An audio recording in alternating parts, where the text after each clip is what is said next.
सो सारिया संगतां दे चरणों में अर्ज है, जिथों तक भी आवाज़ जाती है आप सब भाई भाई बड़े प्यार के नाल पहुंचो। भाई मखन सिंह जी दशमेश नगरीआ जिन्हां दा महान जथा कवि श्री महान जथा भाई जोगा सिंह जी जोगी ये उन्हां दा जथा है। भाई मखन सिंह ने 14 साल भाई जोगा सिंह जोगी नाल सेवा की है। पंजाब का सरमौर जथा कवि जथा आप जी बड़े प्यार में आओ और उन्होंने सरवण करो। 2 घंटिया वास्ते वो आप जी की सेवा करेंगे। मेरी आख दी पट्टी ते लिखे हुए ने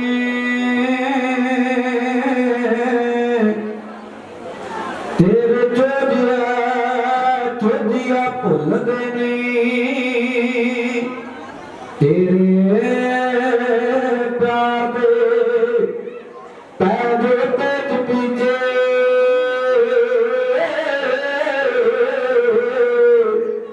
ना समय दिया नार भी खुलदे नहीं सारे जुग बुजुर्गी दे कारनामे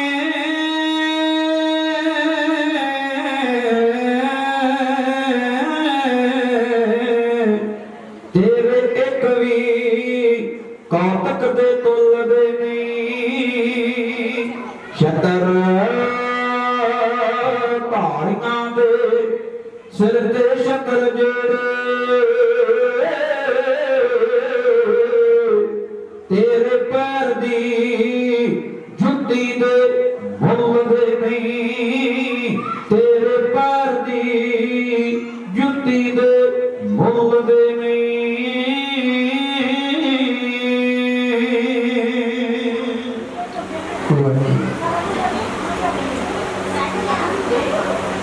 तेरा इकबाल प्यारे रोशन है जग विच सारे मिठी तेरे नाम दी बहार शोभा तेरी अपार रहमत दा मीं बरसा दे पल भर जलवा दिखला दे चारे जैख मारी भरपूर चरनां च रखना दसन चल आई दूर तो लैवन लई लो नूर तो जन्मा दी लाओ सियाही चमकावत कोई नूर तो जगा मख देड़े भर दे खुशियां नल खेड़े भर दे लोच दी वरगण प्यार शोभा तेरी अपार अपार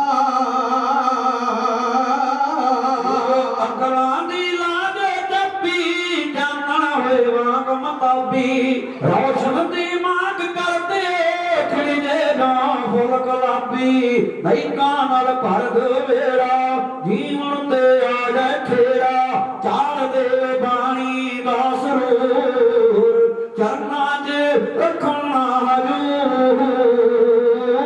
भुल के तेरी प्रेम कहानी मानस हो गया यजमानी माड़े नु माली आख दे मूर्ख नो कह ज्ञानी सारा कुल प्रीतम तेरा चानन दिन रात हनेरा सोनी तेरे चोज करतार शोभा तेरी अपार अपार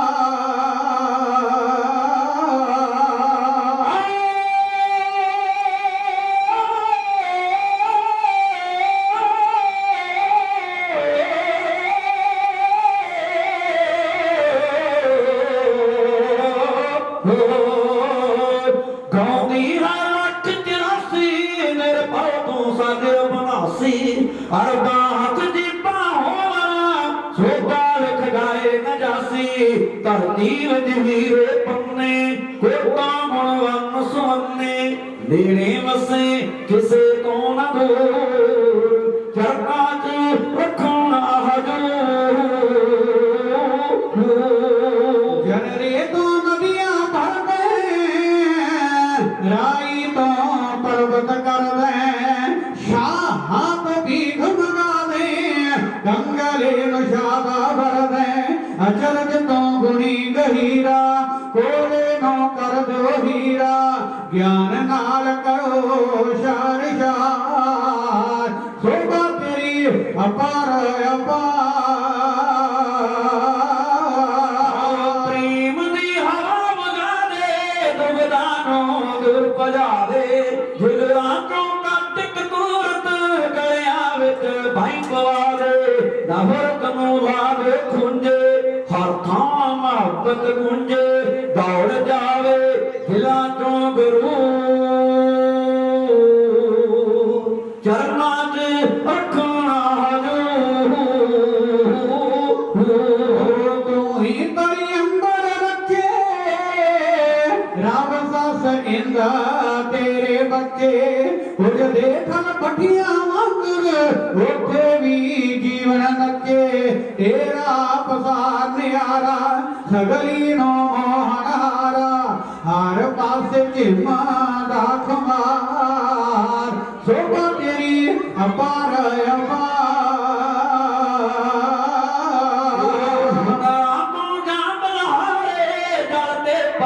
खलियारे धरती तो कई गुणा वटे गगना विच चमकण पाड़े पूरे नाल प्यार भी रखे सपना दी सार भी रखे चन्ना तेरा सोना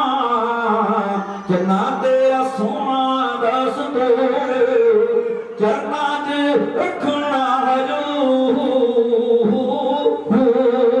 आप दी रहमत केरी वसे दुनिया तेरी ऐटम दी हवा न साड़े जगत नो खाश है मेरी पूर्व ते पश्चिम हसे उत्तर ते दक्षिण वसे कोई न करे खून दाव पार शोभा तेरी अपार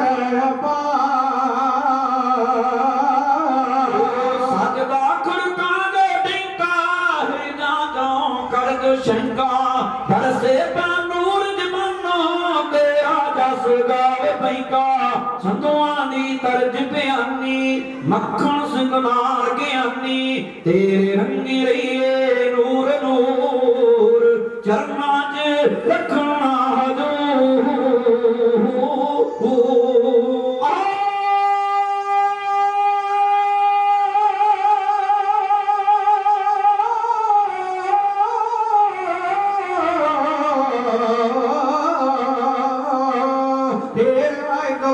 प्यारे रोशन है जग विच सारे मिठी तेरे नाम दीवार शोभा तेरी अपार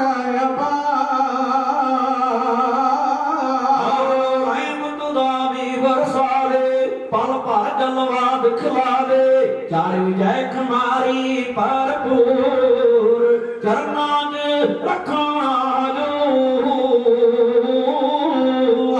शोभा तेरी अपार चरना च रखना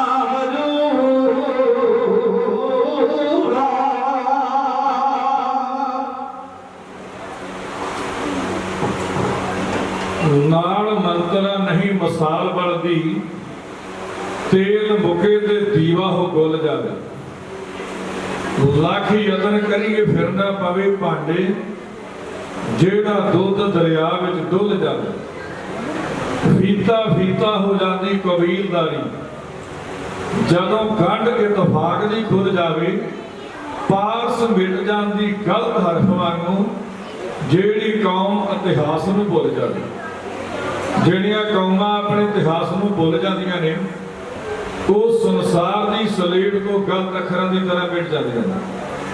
ਮੈਂ ਧੰਨਵਾਦੀ ਹਾਂ ਆਪਣੀ ਕੌਮ ਦੇ ਮਹਾਨ ਕਵੀਸ਼ਰ ਤੇ ਮੇਰੇ ਵੱਡੇ ਭਾਈ ਸਾਹਿਬ ਜਿਹੜੇ ਮੇਰੇ ਨਾਲ ਭਰਾਵਾਂ ਵਾਂਗ ਪਿਆਰ ਕਰਦੇ ਨੇ। ਵੀਰ ਪੰਜਾਬ ਸਿੰਘ ਜੀ ਪੰਜਾਬ, ਵੀਰ ਹੀਰਾ ਸਿੰਘ ਜੀ, ਵੀਰ ਗੁਰਚਰਨ ਸਿੰਘ ਜੀ, ਵੀਰ ਦਰਬਾਰਾ ਸਿੰਘ ਜੀ, इस सरसारी फलवाड़ी बाबू कुन्नन सिंह साहब की लगी हुई उस फलवाड़ी के टैग के फुल ने ते अपनी कौम का इतिहास ਖਾਸ हर साल ही पंजाब तो कोई कवीशर या ढाडी सदके ते तुहानू निहार करदे। आप वो कमाल दे कवीशर ने मेरी उस सिफत दे मथाज नहीं, मेरे कोल वो लफज है नहीं जिन्हां नाल मैं उन्हां दी सिफत कर सकां। वो चोटी दे गवैये ने ते पूरे इनकलाबी ने ते बहुत वधिया प्रचारक ने। मैं यही उन्हां दे हक विच अरदास कर सकदा कि सच्चे पातशाह उन्हां नू हमेशा चढ़दी कला, तंदुरुस्ती, देश कौम पंथ की सेवा करने का होर बल ते उद्यम बख्शे। आओ सब तो पहलों साहिब श्री गुरु ग्रंथ साहिब को शीश झुकाइए। गुरु कलगियां वाले पातशाह पुत्रां दे दानी, देश के दर्दी, भारत के सच्चे ते सुच्चे सिपाही, लाल बादशाह दे सुपुत्र गुरु हरगोबिंद पातशाह के पोतरे का बनाया हुआ नारा बुलंद करिए। ये नारा गुरु कलगियां वाले पातशाह ने पहली जंग भंगाणी की लड़के जदों जंग लड़ी गई, जंग जीती गई, सिखा ने आण के बधाइयां दित्तियां। सच्चे पातशाह आप जी नूं बधाई होवे, आप जी ने जंग जित लई। कलगियां वाले पातशाह ने आख्या जित मेरी नहीं हुई, ये जित उस वाहिगुरू दी हुई आ ते खालसे दी हुई। सिखा ने फिर आख्या सच्चे पातशाह खालसा भी आप जी का ही है, पर कलगियां वाले पातशाह ने आख्या नहीं, प्रगटे वो खालसा परमात्मा की मौज। ये परमात्मा की मौज नाल प्रगट होया खालसा, उस वाहिगुरू दा पैदा कीता होया खालसा, उस वाहिगुरू दे खालसे की जित हुई है। अज असीं कोई निक्का मोटा काम कर लईए, उस गल का क्रैडिट अपने ते लैंदे आ कि काम मैं कीता। एडी वड्डी जंग लड़के कलगियां वाले पातशाह ने क्रैडिट आप नहीं लिया। आख्या गुरु के खालसे ने जंग जीती है, खालसे की जित हुई है, उस वाहिगुरू की जित हुई है। उस परमात्मा का शुकराना करदिया गुरु कलगियां वाले पातशाह ने दोवे हाथ उस परमात्मा का धन्नवाद करने लई जोड़ के ते आख्या सी वाहिगुरू जी का खालसा, वाहिगुरू जी की फतेह। आओ सुनुची सिख संगत गुरु कलगियां वाले पातशाह का बनाया हुआ नारा गज के एक बारी आखो, वाहिगुरू जी का खालसा, वाहिगुरू जी की फतेह। एक होर नारा मैं तुहाडे नाल साझा करना जिहड़ा सिख कौम तो बिना होर किसी कौम के कोल नहीं। दुनिया की आबादी अज 7 अरब तो उपर है। मैनू चंगा चेता सी 2013 नूं कनेडा की धरती ते सी ते 31 अक्तूबर 2013 नूं साइंसदानां ने गिनती करके आख्या सी कि अज दुनिया की आबादी 7 अरब हो गई। लगभग 8 साल बीत चुके ने, 7 अरब तो उपर दुनिया की आबादी है। ते जदों गुरु नानक दा सिख 2 टाइम नितनेम करके अरदास करके जिन्ना चਿਰ ये गल नहीं ना कह लेंदा ओदी अरदास उन्ना चਿਰ नेपरे नहीं चढ़दी, परवान नहीं हुंदी। ये गुरु नानक पातशाह ने एक बड़ा नारा दिता है कि जदों भी गुरु नानक दा सिख नितनेम करके अखंड पाठ साहिब करके अरदास करदा ना, जदों वो ये लफ्ज कहंदा ते 7 अरब तो उपर दुनिया का भला मंगदा। आओ आपां भी कुल लुकाई दा भला मंगदे होए गज के आखिए नानक नाम चढ़दी कला, तेरे बाणे सबब दा भला। दुनिया के सारे धर्म मुबारक ने, सारे धर्मां दे धर्म ग्रंथ मुबारक ने, पर जेड़ियां अछाइयां जेड़ियां चंगियाइयां इस सिख पंथ विच आ गुरु नानक दे धर्म कोल आ, होर किसी धर्म दे कोल नहीं। मेरे सामने बहुत सारियां मेरियां भैणां, मेरियां मातावां, मेरियां बच्चियां दे सुनार बैठियां ने।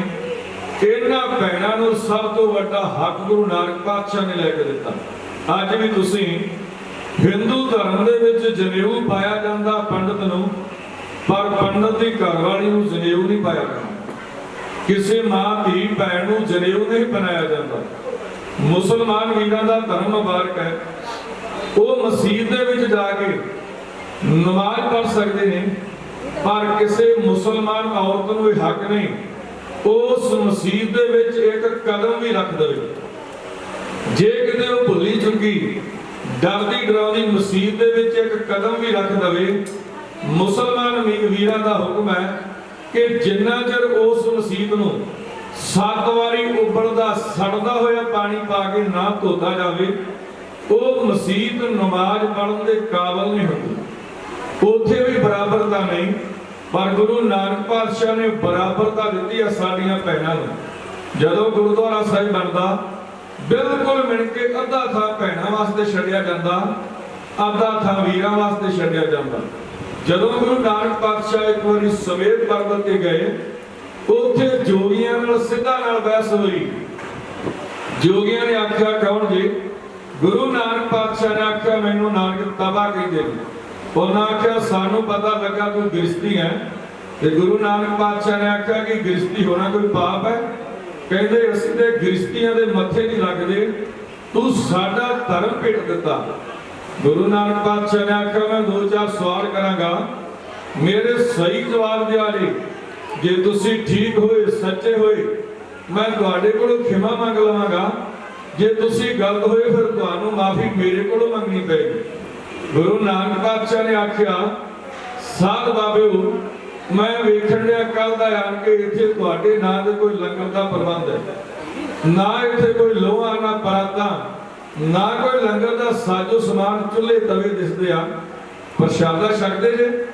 ਉਹਨਾਂ ਦੇ ਆਗੂ ਜੋਗੀ ਨਾਥ ਨੇ ਆਖਿਆ ਹਾਂ ਬਾਬਾ ਪ੍ਰਸ਼ਾਦਾ ਛਕਦੇ ਆ, 2 ਟਾਈਮ ਪ੍ਰਸ਼ਾਦਾ ਛਕਦੇ ਆ। ਉਹਨੇ ਆਖਿਆ ਪਰ ਪ੍ਰਸ਼ਾਦੇ ਆਉਂਦੇ ਕਿੱਥੋਂ ਆ, ਇਹਨਾਂ ਨੂੰ ਪਕਾਉਂਦਾ ਕੌਣ ਆ?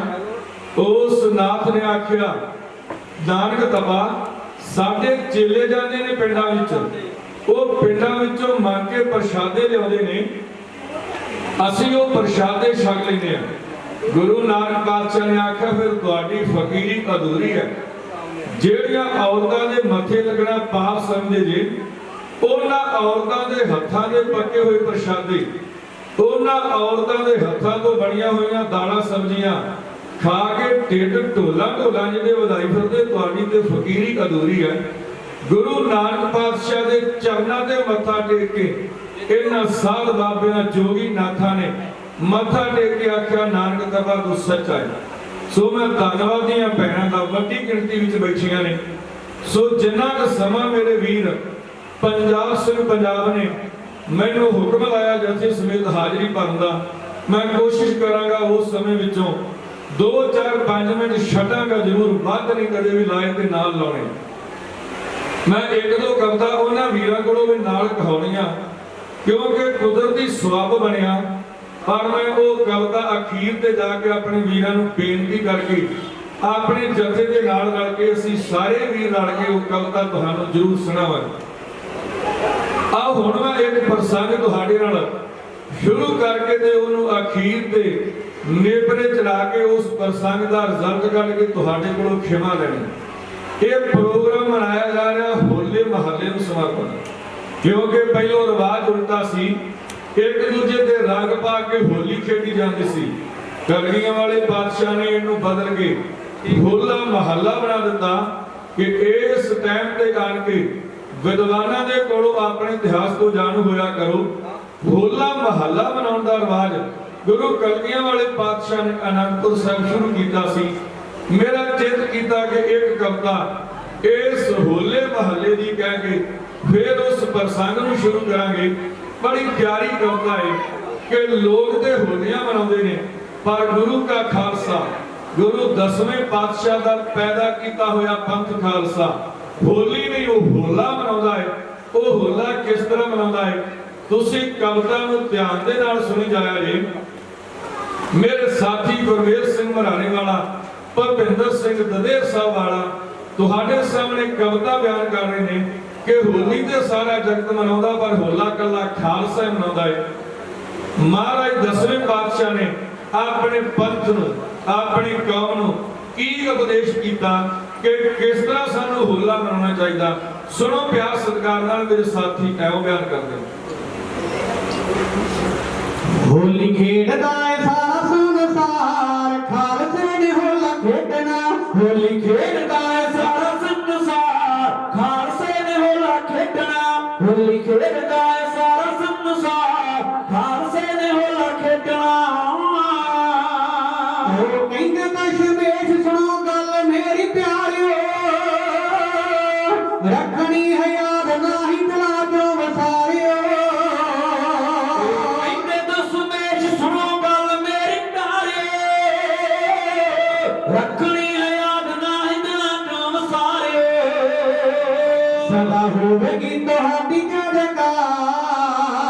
ਹੋਵੇਗੀ ਤੁਹਾਡੀ ਜੈਕਾਰ ਖਾਲਸੇ ਨੇ ਹੋਲਾ ਖੇਡਣਾ ਹੋਲੀ ਖੇਡਦਾ ਏ ਸਾਰਾ ਸੰਸਾਰ ਖਾਲਸੇ ਨੇ ਹੋਲਾ ਖੇਡਣਾ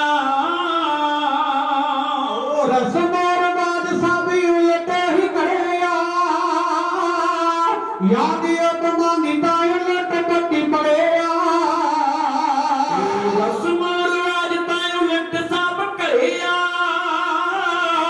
ਯਾਦ ਅਪਮਾਨਿਤਾ ਉਲਟ ਪੱਟੀ ਪੜਿਆ ਦਿਲੋਂ ਰੱਖਦੇ ਤੁਹਾਡੇ ਨਾਲ ਖਾਰ ਰੱਖਦੇ ਤੁਹਾਡੇ ਨਾਲ ਖਾਰ ਖਾਲਸੇ ਨੇ ਹੋਲਾ ਖੇਡਣਾ ਹੋਲੀ ਖੇਡਦਾ ਏ ਸਾਰਾ ਸੰਸਾਰ ਖਾਲਸੇ ਨੇ ਹੋਲਾ ਖੇਡਣਾ ਡੁੱਬੇ ਨਹੀਂ ਸਿੱਖ ਮੇਰਾ ਰਸਮੋ ਰਿਵਾਜ ਚ ਵੱਖਰੀ ਪਛਾਣ ਸਦਾ ਇਸ ਦੀ ਸਮਾਜ ਚ ਡੁੱਬੇ ਨਹੀਂ ਸਿੱਖ ਮੇਰਾ ਰਸਮੋ ਰਿਵਾਜ ਚ ਵੱਖਰੀ ਪਛਾਣ ਸਦਾ ਇਸ ਦੀ ਸਮਾਜ ਚ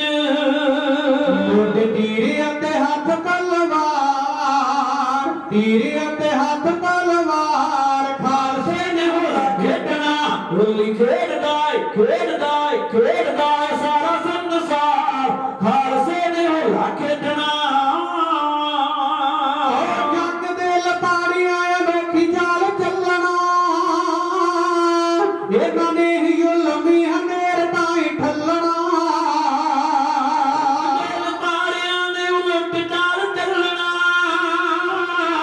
ਇਹਨਾਂ ਨੇ ਹੀ ਉਲਮੀ ਹਨੇਰ ਤਾਈ ਠੱਲਣਾ ਇਹੋ ਕਰਦੇ ਹਾਂ ਅਸੀਂ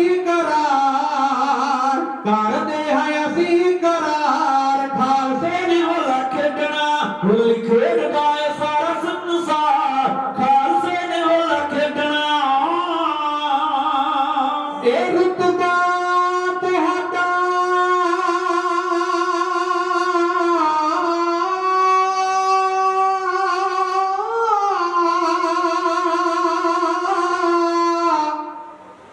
ਸਾਰੇ ਜਗ ਤੋਂ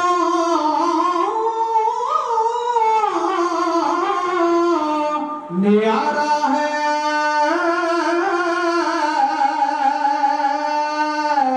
ਰੁਤਬਾ ਤੁਹਾਡਾ ਸਾਰੇ ਜਗ ਤੋਂ ਨਿਆਰਾ ਹੈ ਕਰਦੇ ਪੁਰਖ ਦਾ ਹੁਕਮ ਆਇਆ ਪਾਰਾ ਹੈ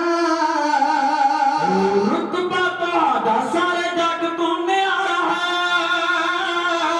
ਕਰਦੇ ਪੁਰਖ ਦਾ ਹੁਕਮ ਆਇਆ ਪਾਰਾ ਹੈ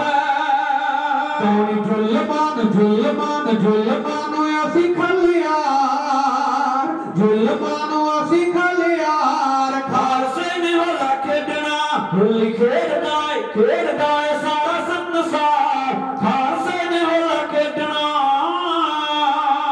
ਓ ਭਲੇ ਕੰਮਾਂ ਲਈ ਸਦਾ ਸੂਲੀ ਉੱਤੇ ਖੇਲਣਾ ਧਾਰ ਤਲਵਾਰ ਨੇ ਪ੍ਰਭੂ ਤਾਈ ਮੇਲਣਾ ਲਈ ਸਦਾ ਸੂਲੀ ਉੱਤੇ ਖੇਲਣਾ ਧਾਰ ਤਲਵਾਰ ਨੇ ਪ੍ਰਭੂ ਤਾਈ ਮਿਲਣਾ ਜਿਹੜਾ ਸੰਤ ਸਿਪਾਹੀ ਦਿਲਦਾਰ ਖਾਲਸੇ ਨੇ ਹੋਲਾ ਖੇਡਣਾ ਹੋਲੀ ਖੇਡਦਾ ਏ ਸਾਰਾ ਸੰਸਾਰ ਖਾਲਸੇ ਨੇ ਹੋਲਾ ਖੇਡਣਾ ਕਰੇਗਾ ਸਹਾਇਤਾ ਤੁਹਾਡੀ ਆਪ ਪਰਮਾਤਮਾ ਜਿਹੜਾ ਸਦਾ ਕਰਦਾ ਹੈ ਜ਼ੁਲਮਾਂ ਦਾ ਖਾਤਮਾ ਕਰੇਗਾ ਸਹਾਇਤਾ ਤੁਹਾਡੀ ਆਪ ਪਰਮਾਤਮਾ ਜਿਹੜਾ ਸਦਾ ਕਰਦਾ ਹੈ ਜ਼ੁਲਮਾਂ ਦਾ ਖਾਤਮਾ ਰਾਹੂ ਅੰਗ ਸੰਗ ਸਦਾ ਨਿਰੰਕਾਰ ਖਾਲਸੇ ਨੇ ਹੋਲਾ ਖੇਡਣਾ ਹੋਲੀ ਖੇਡਦਾ ਏ ਸਾਰਾ ਸੰਸਾਰ ਖਾਲਸੇ ਨੇ ਹੋਲਾ ਖੇਡਣਾ ਓ ਬੱਚੇ ਨਗਾਰੇ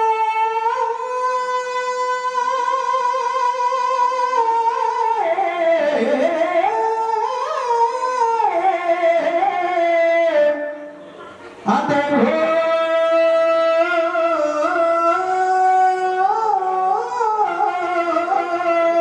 ਤੋੜਾ ਹੋ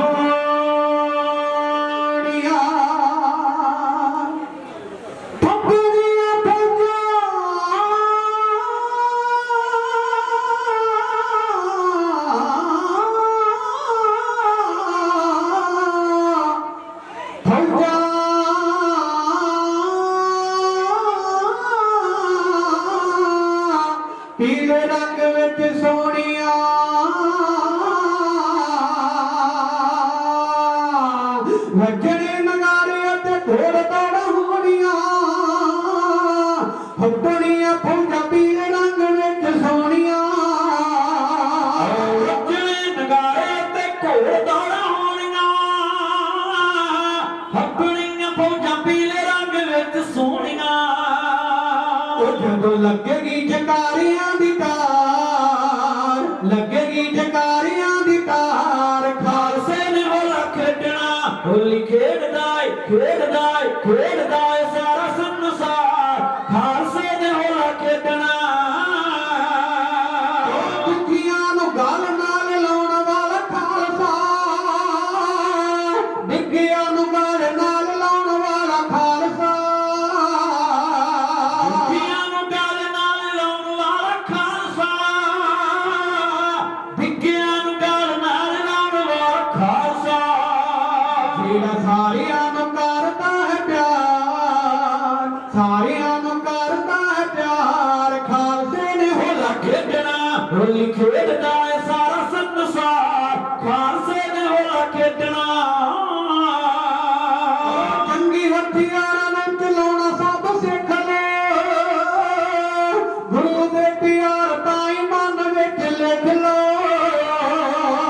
ਜੰਗੀ ਹਥਿਆਰਾਂ ਨੂੰ ਚਲਾਉਣਾ ਸਭ ਸਿੱਖ ਲਓ, ਗੁਰੂ ਦੇ ਪਿਆਰ ਤਾਈਂ ਮਨ ਵਿੱਚ ਲਿਖ ਲਓ।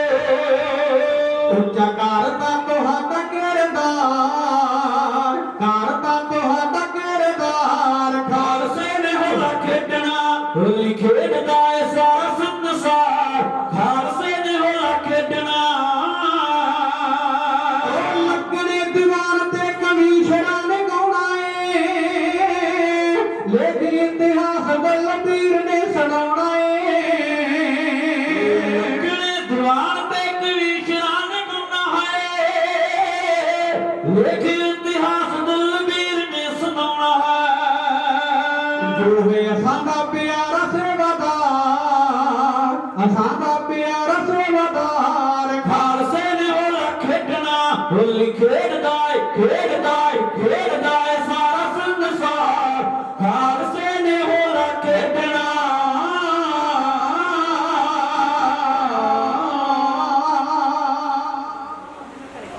ਇਹ ਸੀ ਜਿਹੜਾ ਤੁਸੀਂ ਦਿਨ ਮਨਾ ਰਹੇ ਹੋ, ਉਸ ਦਿਨ ਨੂੰ ਸਮਰਪਿਤ ਕਵਿਤਾ। ਦੁਨੀਆ ਦੇ ਵੱਡੇ ਬੰਦੇ ਹਮੇਸ਼ਾ ਕਦੇ ਵੱਡੇ ਘਰਾਣਿਆਂ ਵਿੱਚ ਨਹੀਂ, ਉਹ ਗਰੀਬਾਂ ਦੀਆਂ ਕੁੱਲੀਆਂ ਵਿੱਚ ਪੈਦਾ ਹੁੰਦੇ ਨੇ, ਜਿਨ੍ਹਾਂ ਵਿੱਚ ਬਹੁਤ ਸਾਰੇ ਨਾਂ ਹੋਣਗੇ। ਸਰਦਾਰ ਹਰੀ ਸਿੰਘ ਨਲੂਆ, ਹਿਟਲਰ ਬੋਨਾਪਾਰਟ, ਸਿਕੰਦਰ ਰੁਸਤਮ, ਇਹ ਸਾਰੇ ਗਰੀਬਾਂ ਦੀਆਂ ਕੁੱਲੀਆਂ ਵਿੱਚ ਪੈਦਾ ਹੋਏ, ਪਰ ਸਾਰੀ ਜ਼ਿੰਦਗੀ ਆਪਣਾ ਨਾਮ ਜਿਉਣ ਜੋਗਾ ਛੱਡ ਕੇ ਇਸ ਸੰਸਾਰ ਤੋਂ ਗਏ। ਪਰ ਇਹਨੂੰ ਤੀਰ ਚਲਾ ਇੱਕ ਦਿਨ ਨਿਸ਼ਾਨਾ ਲਾਉਂਦਿਆਂ ਲਾਉਂਦਿਆਂ ਇਸ ਲక్ష్మణ ਦੇਵ ਦੇ ਕੋਲੋਂ ਇੱਕ ਤੀਰ ਇੱਕ ਹਿਰਨੀ ਨੂੰ ਵੱਜ ਗਿਆ। ਜਦੋਂ ਇਹਨੇ ਹਿਰਨੀ ਦਾ ਪੇਟ ਚਾਕ ਕੀਤਾ, ਉਹਦੇ ਵਿੱਚੋਂ ਛੋਟੇ ਛੋਟੇ ਦੋ ਬੱਚੇ ਨਿਕਲੇ। ਇਹਦੀਆਂ ਅੱਖਾਂ ਦੇ ਸਾਹਮਣੇ ਪ੍ਰਾਣ ਦੇ ਗਏ। 15 ਸਾਲ ਦੀ ਉਮਰ ਸੀ, ਚੜ੍ਹਦੀ ਜਵਾਨੀ ਉਮਰ ਸੀ।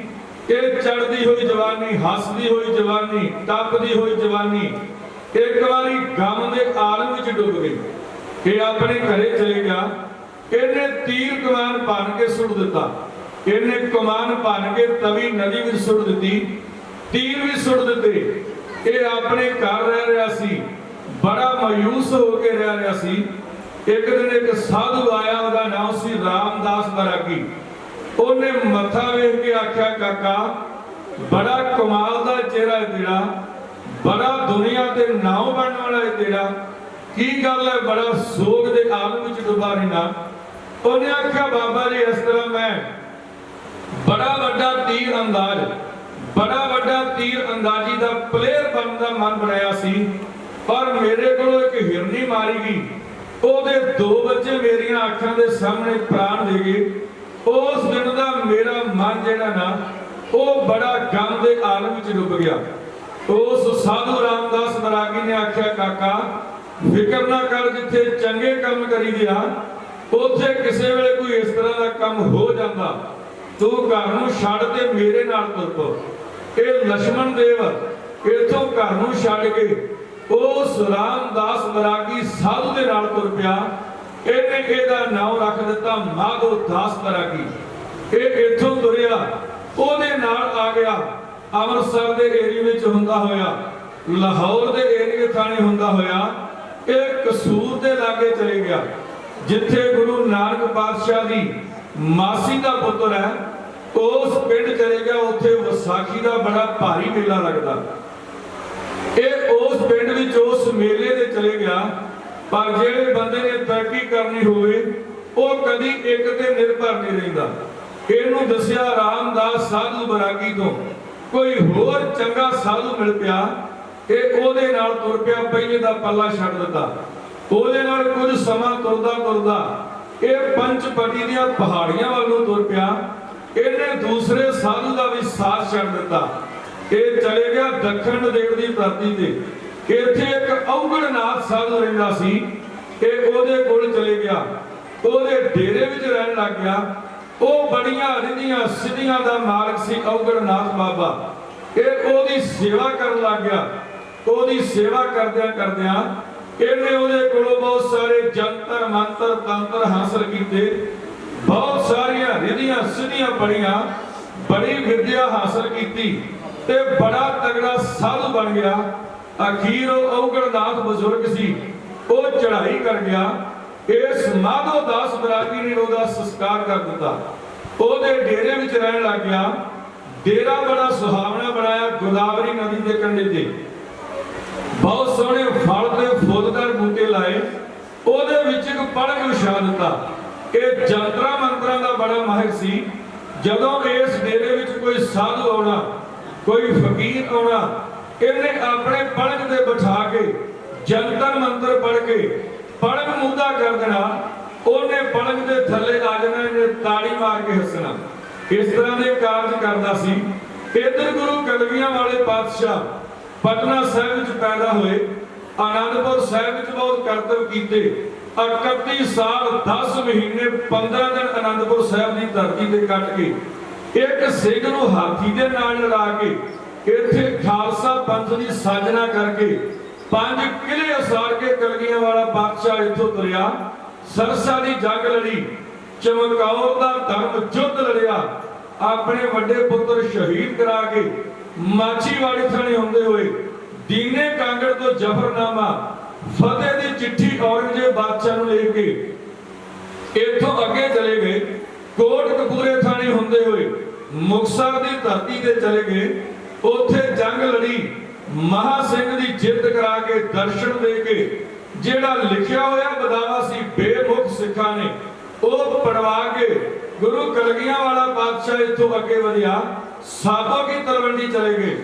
ਉੱਥੇ ਜਾ ਕੇ ਦਮ ਲਿਆ, ਕਮਰ ਕੱਸਾ ਖੋਲਦਾ, ਇਹਦਾ ਨਾਮ ਪੈ ਗਿਆ ਦਮਦਮਾ ਸਾਹਿਬ। ਕਲਗੀਆਂ ਵਾਲੇ ਪਾਤਸ਼ਾਹ ਨੇ ਬਾਬਾ ਮਨੀ ਸਿੰਘ ਤੇ ਬਾਬਾ ਦੀਪ ਸਿੰਘ ਦੇ ਕੋਲੋਂ ਸਾਹਿਬ ਸ੍ਰੀ ਗੁਰੂ ਗ੍ਰੰਥ ਸਾਹਿਬ ਦੇ ਪਾਵਨ ਸਰੂਪ ਲਿਖਾਏ, ਦਾ ਨਾਮ ਪੈ ਗਿਆ ਲਿਖਣਸਰ। ਇੱਥੇ ਵਿਦਵਾਨ ਪੈਦਾ ਕੀਤੇ, ਇਹਦਾ ਨਾਮ ਪੈ ਗਿਆ ਗੁਰੂ ਕੀ ਕਾਸ਼ੀ। ਪਿੰਡ ਇੱਕ ਜਾਂ 4 ਨਾਮ ਪੈ ਗਏ। 9 ਮਹੀਨੇ ਤੋਂ ਉੱਪਰ ਦਾ ਸਮਾਂ ਕਲਗੀਆਂ ਵਾਲਾ ਪਾਤਸ਼ਾਹ ਇੱਥੇ ਕੱਟ ਕੇ ਇੱਥੇ ਦੀ ਜ਼ਿੰਮੇਵਾਰੀ ਬਾਬਾ ਦੀਪ ਸਿੰਘ ਸਾਹਿਬ ਨੂੰ ਦੇ ਕੇ ਆਪ ਦੱਖਣ ਨੰਦੇੜ ਨੂੰ ਚਲੇ ਗਏ। ਕਿਉਂਕਿ ਜਦੋਂ ਔਰੰਗਜ਼ੇਬ ਨੂੰ ਮਿਲਿਆ ਸੀ ਜ਼ਫਰਨਾਮਾ, ਉਹਨੇ ਜ਼ਫਰਨਾਮਾ ਪੜ੍ਹ ਕੇ ਭਾਈ ਦਇਆ ਸਿੰਘ ਦੇ ਨਾਲ ਗਏ ਹੋਏ ਸਿੱਖ ਨੂੰ ਆਖਿਆ ਸੀ, ਕੁਝ ਤੇ ਮੇਰੇ ਹੁਕਮ ਨਾਲ ਹੋਇਆ, ਪਰ ਬਹੁਤ ਸਾਰਾ ਮੇਰੇ ਜਰਨੈਲਾਂ ਨੇ, ਮੇਰੀਆਂ ਫੌਜਾਂ ਨੇ ਮੇਰੇ ਕਹਿਣੇ ਤੋਂ ਬਾਹਰ ਹੋ ਕੇ ਕਲਗੀਆਂ ਵਾਲੇ ਬਾਦਸ਼ਾਹ ਤੇ ਹਮਲੇ ਕੀਤੇ ਆ। ਮੈਂ ਕਲਗੀਆਂ ਵਾਲੇ ਬਾਦਸ਼ਾਹ ਨੂੰ ਮਿਲਣਾ ਚਾਹੁੰਦਾ। ਦਇਆ ਸਿੰਘ ਉਹਨਾਂ ਨੇ ਖਬਰ ਦਿੱਤੀ ਆਣ ਕੇ ਕਲਗੀਆਂ ਵਾਲੇ ਬਾਦਸ਼ਾਹ ਔਰੰਗਜ਼ੇਬ ਨੂੰ ਮਿਲਣ ਵਾਸਤੇ ਜਾ ਰਹੇ ਸੀ। ਰਾਹ ਵਿੱਚ ਗਏ, ਪਤਾ ਲੱਗਾ ਕਿ ਔਰੰਗਜ਼ੇਬ ਚੜ੍ਹਾਈ ਕਰ ਗਿਆ। ਇਹਦੇ 2 ਪੁੱਤਰਾਂ ਵਿੱਚ ਕੁਰਸੀ ਦੀ ਖਾਤਰ, ਤਖਤ ਦੀ ਖਾਤਰ ਲੜਾਈ ਪੈ ਗਈ। ਇੱਕ ਸੀ ਤਾਰਾ ਆਜਮ ਤੇ ਦੂਸਰਾ ਸੀ ਬਹਾਦਰ ਸ਼ਾਹ। ਬਹਾਦਰ ਸ਼ਾਹ ਨੇ ਕਲਗੀਆਂ ਵਾਲੇ ਬਾਦਸ਼ਾਹ ਤੋਂ ਮਦਦ ਮੰਗੀ। ਗੁਰੂ ਕਲਗੀਆਂ ਵਾਲੇ ਬਾਦਸ਼ਾਹ ਨੇ ਮਦਦ ਕਰਕੇ ਇਸ ਬਹਾਦਰ ਸ਼ਾਹ ਨੂੰ ਤਖਤ ਦਾ ਮਾਲਕ ਬਣਾ ਦਿੱਤਾ। ਇਹ ਇਕੱਠੇ ਤੁਰੇ ਜਾ ਰਹੇ ਸਨ। ਇੱਕ ਦਿਨ ਬਹਾਦਰ ਸ਼ਾਹ ਦੇ ਕਿਸੇ ਸਿਪਾਹੀ ਨੇ, ਜਿਹੜਾ ਕਲਗੀਆਂ ਵਾਲੇ ਬਾਦਸ਼ਾਹ ਦੇ ਨਾਲ ਚਮਕੌਰ ਦੀ ਗੜੀ ਵਿੱਚੋਂ ਨਿਕਲਿਆ ਸੀ ਮਾਨ ਸਿੰਘ, ਉਹਨੂੰ ਗੋਲੀ ਮਾਰ ਕੇ ਮਾਰ ਦਿੱਤਾ। ਬਹਾਦਰ ਸ਼ਾਹ ਨੇ ਉਹ ਫੜ ਕੇ ਮੁਲਜ਼ਮ ਪੇਸ਼ ਕੀਤਾ। ਕਲਗੀਆਂ ਵਾਲੇ ਬਾਦਸ਼ਾਹ ਨੇ ਆਖਿਆ, ਇਹਨੂੰ ਆਪੇ ਅਕਾਲ ਪੁਰਖ ਖੁਦਾ ਸਜ਼ਾ ਦੇਗਾ, ਅਸੀਂ ਸਜ਼ਾ ਨਹੀਂ ਦੇਣੀ। ਇੱਥੋਂ ਰਸਤਾ ਅਲੱਗ ਕਰ ਲਿਆ। ਕਲਗੀਆਂ ਵਾਲੇ ਬਾਦਸ਼ਾਹ ਚੱਲਦੇ ਚੱਲਦੇ ਇੱਕ ਬੜਾ ਸਤਿਕਾਰਯੋਗ ਸਾਧੂ ਦੱਖਣ ਨੰਦੇੜ ਦੀ ਧਰਤੀ ਤੇ ਰਹਿੰਦਾ ਸੀ, ਜਿਹਦਾ ਨਾਮ ਸੀ ਜੈਤ ਰਾਮ। ਕਲਗੀਆਂ ਵਾਲੇ ਬਾਦਸ਼ਾਹ ਦੇ ਡੇਰੇ ਵਿੱਚ ਗਏ। ਉਹਨੇ ਯੋਗ ਆਦਰ ਕੀਤਾ, ਸਤਿਕਾਰ ਕੀਤਾ। ਮੱਥਾ ਟੇਕਿਆ, ਨਮਸਕਾਰ ਕੀਤੀ, ਅਸੀਸਾਂ ਲਈਆਂ 10ਵੇਂ ਪਾਤਸ਼ਾਹ ਦੇ ਕੋਲੋਂ। ਫਿਰ ਉਸ ਜੈਤਰਾਮ ਸਾਧੂ ਨੇ ਆਖਿਆ, ਸੱਚੇ ਪਾਤਸ਼ਾਹ ਜੇ ਇੱਥੋਂ ਅੱਗੇ ਜਾਣ ਦਾ ਕਿਤੇ ਪ੍ਰੋਗਰਾਮ ਬਣੇ, ਹੋਰ ਜਿਸ ਪਾਸੇ ਮਰਜ਼ੀ ਜਾਇਆ ਜੇ, ਇੱਕ ਇੱਥੇ ਗੋਦਾਵਰੀ ਨਦੀ ਦੇ ਕੰਢੇ ਤੇ ਬੜਾ ਵਿਗੜਿਆ ਹੋਇਆ ਮਨੁੱਖ ਰਹਿੰਦਾ, ਉਹ ਕੀ ਕਰਦਾ? ਕਲਗੀਆਂ ਵਾਲੇ ਪਾਤਸ਼ਾਹ ਨੇ ਪੁੱਛਿਆ। ਕਹਿੰਦਾ ਸੱਚੇ ਪਾਤਸ਼ਾਹ ਨੇ ਇੱਕ ਪਲਕ ਵਿਛਾਇਆ, ਬੜਾ ਸੋਹਣਾ ਡੇਰਾ ਬਣਾਇਆ, ਉਹਦੇ ਵਿੱਚ ਉਹਨੂੰ ਬਹੁਤ ਸਾਰਾ ਚੜਾਵਾ ਚੜਦਾ ਹੋਇਆ। ਪਰ ਜੇ ਕੋਈ ਸਤਿਕਾਰਯੋਗ ਮਹਾਂਪੁਰਖ, ਕੋਈ ਸਤਿਕਾਰਯੋਗ ਹਸਤੀ ਆਣ ਕੇ ਪਲਕ ਤੇ ਬੈਠ ਜੇ, ਜੰਤਰਾਂ ਮੰਤਰਾਂ ਦੇ ਨਾਲ ਪਲਕਾਂ ਪਲਟ ਕੇ ਥੱਲੇ ਦੇ ਕੇ ਤਾੜੀ ਮਾਰ ਕੇ ਹੱਸਦਾ। ਇਸ ਜੈਤਰਾਮ ਸਾਧੂ ਨੇ ਗੁਰੂ 10ਵੇਂ ਪਾਤਸ਼ਾਹ, ਗੁਰੂ ਕਲਗੀਆਂ ਵਾਲੇ ਪਾਤਸ਼ਾਹ ਨੂੰ ਇਸ ਮਾਧੋ ਦਾਸ ਬਰਾਗੀ ਦੇ ਡੇਰੇ ਬਾਰੇ ਜਿਵੇਂ ਜਾਣਕਾਰੀ ਦਿੱਤੀ, ਮੇਰੇ ਸਾਥੀ ਐਵੇਂ ਬਿਆਨ ਕਰਦੇ ਨੇ। ਸਤਿਗੁਰ ਸੱਚੇ ਪਾਤਸ਼ਾਹ ਤੇਰੀਆਂ ਬੇਪਰਵਾਹੀਆਂ ਈ, ਸਤਿਗੁਰ ਸੱਚੇ ਪਾਤਸ਼ਾਹ ਤੇਰੀਆਂ ਬੇਪਰਵਾਹੀਆਂ ਈ। ਬਾਗ ਵਿੱਚ ਬਾਗ ਦੇ ਉੱਤਰੇ ਦੋਆਂ ਕਲਾਂ ਸੁਣਾਈਆਂ ਈ, ਵਿੱਚ ਬਾਗ ਦੇ ਉੱਤਰੇ ਦੋਆਂ ਕਲਾਂ ਸੁਣਾਈਆਂ ਈ। ਓ ਸਤਿਗੁਰ ਸੱਚੇ ਪਾਤਸ਼ਾਹ ਤੇਰੀਆਂ ਬੇਪਰਵਾਹੀਆਂ, ਸਤਿਗੁਰ ਸੱਚੇ ਪਾਤਸ਼ਾਹ ਤੇਰੀਆਂ ਬੇਪਰਵਾਹੀਆਂ ਈ। ਬਾਗ ਵਿੱਚ ਬਾਗ ਦੇ ਉੱਤਰੇ ਦੋਆਂ ਕਹਾਂ ਸੁਣਾਈਆਂ ਈ, ਵਿੱਚ ਬਾਗ ਦੇ ਉੱਤਰੇ ਦੋਆਂ ਕਹਾਂ ਸੁਣਾਈਆਂ ਈ। ਓ ਜਟਾ ਵਧੀਆ ਵਾਂਗਰ ਬੋੜਦੇ ਕਈਆਂ ਘੜ ਮਨਾਈਆਂ ਈ, ਵਧੀਆ ਵਾਂਗਰ ਬੋੜਦੇ ਕਈਆਂ ਘੜ ਮਨਾਈਆਂ ਈ। ਨਾਲ ਰੱਖੀਆਂ ਗਾਈਆਂ ਈ, ਉਹ ਬੰਬੇ ਦੇ ਬੱਕਰੇ ਨਾਲ ਰੱਖੀਆਂ ਗਾਈਆਂ ਈ। ਨਾਲ ਰੱਖੇ ਕੁਕੜ ਤੇ ਕੁਕੜੀਆਂ ਵਧੀਆਂ ਦੂਰ ਸਵਾਈਆਂ ਈ, ਉਹ ਕੁਕੜ ਤੇ ਕੁਕੜੀਆਂ ਵਧੀਆਂ ਦੂਰ ਸਵਾਈਆਂ ਈ। ਢਿੱਡ ਵਰਗੇ ਵਾਂਗੂ ਢੋਵੇ ਖਾਂਦੇ ਦੁੱਧ ਮਾਈਆਂ ਈ, ਵਰਗੇ ਖਾਂਦੇ ਬਦਮਾਈਆਂ ਈ।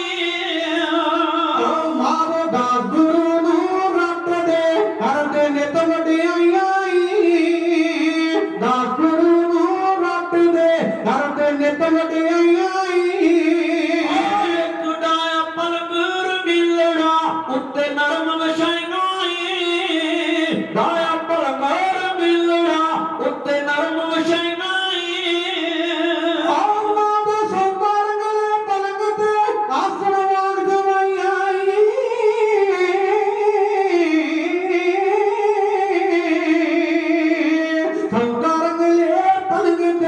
ਆਸਣ ਵਾਂਗ ਜਵਾਈਆਂ ਈ, ਸੌਂਦਾ ਰੰਗਲੇ ਪਲੰਗ ਤੇ ਆਸਣ ਵਾਂਗ ਜਵਾਈਆਂ ਈ।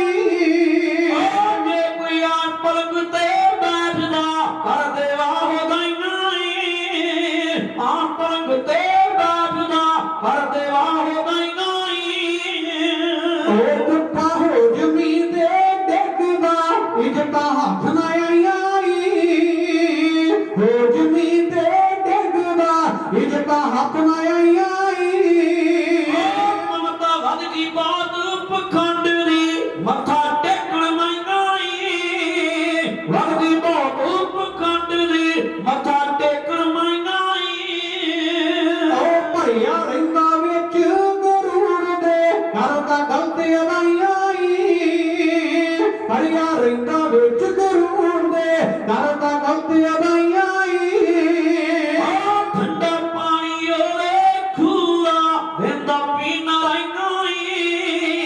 ਪਾਣੀ ਓਰੇ ਖੂਰਾ ਵੇਦਾ ਪੀਣਾ ਰਹੀਆਂ ਈ। ਲਾਜ ਲਾਉਂਦਾ ਭਗਵੀ ਪੇਸਨ ਕਰੇ ਨਾ ਨੇਕ ਕਮਾਈਆਂ ਈ, ਲਾਉਂਦਾ ਭਗਵੀ ਪੇਸਨ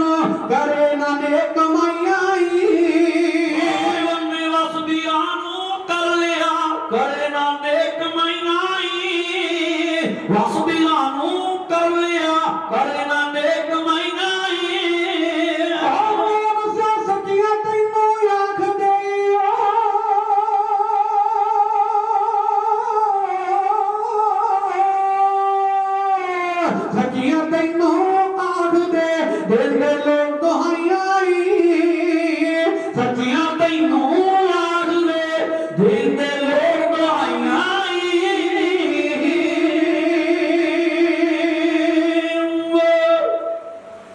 पंडित जैत राम साधु ने गुरु कलगियां वाले पातशाह ਨੂੰ ਦੱਸਿਆ आख्या सच्चे पातशाह ਉਹਦੀ ਮਨਤਾ ਇੰਨੀ ਆ ਉਹਦੇ ਚੜਾਵੇ ਡੇਰੇ ਦੇ ਵਿੱਚ ਬਹੁਤ ਸਾਰਾ ਚੜਾਵਾ ਚੜਾਉਂਦੇ ਨੇ ਲੋਕ ਉੱਥੇ ਕੁੱਕੜ ਕੁਕੜੀਆਂ ਚੜਾਏ ਨੇ ਜੋ ਵੀ ਕਿਸੇ ਦੇ ਮਨ ਦੀ ਆਸ ਮੁਰਾਦ ਹੁੰਦੀ ਹੈ ਉਹ ਚੜਾ ਜਾਂਦੇ ਨੇ ਉੱਥੇ ਬੱਕਰੇ ਚਰਦੇ ਫਿਰਦੇ ਨੇ ਉਹਦੇ ਡੇਰੇ ਵਿੱਚ ਉਹਦੀ ਮਨਤਾ ਇਸ ਵੇਲੇ ਬੜੀ ਆ ਪਰ ਉਹ ਪਿਆ ਕਰਾਇਆ ਕਲਗੀਆਂ ਵਾਲੇ ਪਾਤਸ਼ਾਹ ਕਹਿੰਦੇ ਜੈਤ ਰਾਮਾ ਹੋ ਸਕਦਾ ਸੀ ਉਹਦੇ ਡੇਰੇ ਨਾ ਜਾਂਦੇ ਜਾਂ ਠਹਿਰ ਕੇ ਜਾਂਦੇ ਪਰ ਹੁਣ ਤੇਰੇ ਡੇਰੇ ਤੋਂ ਚੱਲ ਕੇ ਪਹਿਲਾਂ ਜਾਵਾਂਗੇ ਉਹਦੇ ਡੇਰੇ ਸਾਨੂੰ ਇਹੋ ਜਿਹੇ ਬੰਦਿਆਂ ਦੀ ਬੜੀ ਲੋੜ ਹੈ ਕਲਗੀਆਂ ਵਾਲੇ ਪਾਤਸ਼ਾਹ ਜੈਤ ਰਾਮ ਸਾਧੂ ਦੇ ਕੋਲੋਂ ਤੁਰੇ ਗੋਦਾਵਰੀ ਨਦੀ ਦੇ ਕੰਢੇ ਤੇ ਇਸ ਮਾਧੋ ਦਾਸ ਬਰਾਗੀ ਦੇ ਡੇਰੇ ਵਿੱਚ ਜਾ ਪਹੁੰਚੇ ਜਿਹੜਾ ਇਹਨੇ ਪਲਕ ਵਿਛਾਇਆ ਸੀ ਉਸ ਵੇਲੇ ਖਾਲੀ ਸੀ ਆਪੇ ਗੋਦਾਵਰੀ ਨਦੀ ਤੇ ਇਸ਼ਨਾਨ ਕਰਨ ਗਿਆ ਸੀ ਕਲਗੀਆਂ ਵਾਲੇ ਪਾਤਸ਼ਾਹ ਨੇ ਇਹਦੇ ਪਲਕ ਤੇ ਜਾ ਕੇ ਆਸਣ ਲਾ ਦਿੱਤਾ ਇਹਦੇ ਚੇਲਿਆਂ ਨੇ ਬੜਾ ਆਖਿਆ ਸੰਤ ਜੀ ਬੜੇ ਚੰਗੇ ਫਕੀਰ ਜਾਪਦੇ ਜੀ ਸਿਰ ਤੇ ਕਲਗੀ ਲਾਈ ਆਪ ਜੀ ਨੇ ਆਪ ਜੀ ਦੇ ਕੋਲ ਤੀਰਾਂ ਦਾ ਪੱਥਾ ਤੇ ਤੀਰ ਕਮਾਨ ਹੈ ਬੜੇ ਸਤਿਕਾਰਯੋਗ ਸਾਧੂ ਜੀ ਔਰ ਇਸ ਪਲਕੇ ਤੇ ਨਾ ਬੈਠੋ ਜਿਹੜਾ ਸਾਡਾ ਬਾਬਾ ਹੈ ਨਾ ਜੇ ਉਹ ਆ ਗਿਆ ਉਹ ਜੰਤਰ ਮੰਤਰ ਪੜ ਕੇ ਪੜਗਾ ਪਲਟ ਦੇਵੇਗਾ ਤੁਹਾਨੂੰ ਪਲਕੇ ਦੇ ਥੱਲੇ ਦੇ ਕੇ ਆਪ ਤਾੜੀ ਮਾਰ ਕੇ ਹੱਸੇਗਾ ਕਲਗੀਆਂ ਵਾਲੇ ਪਾਤਸ਼ਾਹ ਮੁਸਕਰਾ ਪਏ ਕਲਗੀਆਂ ਵਾਲੇ ਪਾਤਸ਼ਾਹ ਨੇ ਚਾਰ ਸਿੰਘਾਂ ਨੂੰ ਹੁਕਮ ਦਿੱਤਾ ਬੇਮਿਆਨ ਤਲਵਾਰਾਂ ਕਰਕੇ ਨੰਗੀਆਂ ਤਲਵਾਰਾਂ ਲੈ ਕੇ ਚੌਂ ਪਾਵਿਆਂ ਦੇ ਕੋਲ ਚਾਰ ਸੂਰਮੇ ਖਲੋ ਜੋ ਚਾਰ ਸੂਰਮੇ ਨੰਗੀਆਂ ਤਲਵਾਰਾਂ ਲੈ ਕੇ ਖਲੋਗੇ ਕਲਗੀਆਂ ਵਾਲੇ ਪਾਤਸ਼ਾਹ ਨੇ ਪਲਕ ਤੇ ਬੈਠ ਕੇ ਸ਼ਬਦ ਉਚਾਰਿਆ ਦੁਕਾਰਨ ਪ੍ਰਨਾਸੀ ਦਿਆਰਨ ਸਰੂਪੇ ਸਦਾ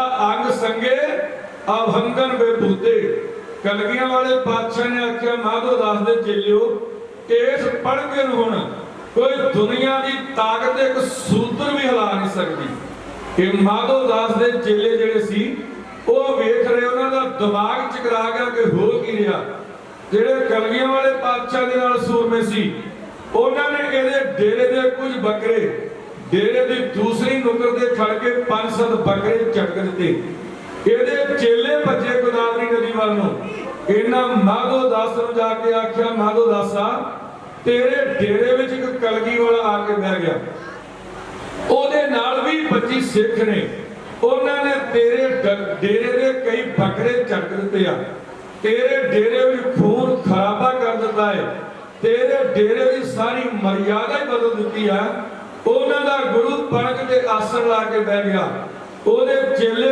ਗੁਰੂ ਜੀ ਕਹਿ ਕੇ ਸਤਿਕਾਰਦੇ ਨੇ ਬੜੀ ਸਤਿਕਾਰਯੋਗ ਹਸਤੀ ਜਾਪਦੀ ਹੈ ਇਹ ਮਾਧੋ ਦਾਸ ਦੇ ਚੇਲਿਆਂ ਨੇ ਜਾ ਕੇ ਕੀ ਆਖਿਆ ਕਿ ਉਹਨੇ ਤੇਰੇ ਡੇਰੇ ਦਾ ਸਾਰਾ ਨਕਸ਼ਾ ਹੀ ਬਦਲ ਦਿੱਤਾ ਮਾਧੋ ਦਾਸ ਇਸ਼ਨਾਨ ਕਰਦੇ ਨੂੰ ਮਾਧੋ ਦਾਸ ਦੇ ਚੇਲਿਆਂ ਨੇ ਡੇਰੇ ਵਿੱਚ ਸਾਰੀ ਹੋਈ ਬੀਤੀ ਵਾਰਤਾ ਜਿਹੜੀ ਸੀ ਜਾ ਕੇ ਤੇ ਐਵੇਂ ਕਹਿਣੀ ਸ਼ੁਰੂ ਕੀਤੀ ਪੁਰਸ਼ ਚੱਲ ਕੇ ਆ ਗਿਆ ਇੱਕ ਡੇਰੇ ਠੋਡੇ ਭਰਿਆ ਤੀਰਾਂ ਨਾਲ ਹੈ ਪੱਥਾ ਇਸ ਮੋਢੇ ਭਰਿਆ ਤੀਰਾਂ ਨਾਲ ਹੈ ਪੱਥਾ ਇਸ ਮੋਢੇ ਤੇਗੀ ਉਸ ਦੀ ਜਾਪਦੀ ਭੁੱਖੀ ਬਗਿਆੜੀ ਆਪਣੀ ਮਾਂ ਦੇ ਦਾਜੀ ਪਿੱਟੀ ਫੁਲਵਾਰੀ ਆਪਣੀ ਮਾਂ ਦੇ ਦਾਜੀ ਪਿੱਟੀ ਫੁਲਵਾਰੀ ਪੁਰਸ਼ ਚੱਲ ਕੇ ਆ ਗਿਆ ਇੱਕ ਡੇਰੇ ਠੋਡੇ ਭਰਿਆ ਤੀਰਾਂ ਨਾਲ ਹੈ ਪੱਥਾ ਇਸ ਮੋਢੇ ਭਰਿਆ ਤੀਰਾਂ ਨਾਲ ਹੈ ਪੱਥਾ ਇਸ ਮੋਢੇ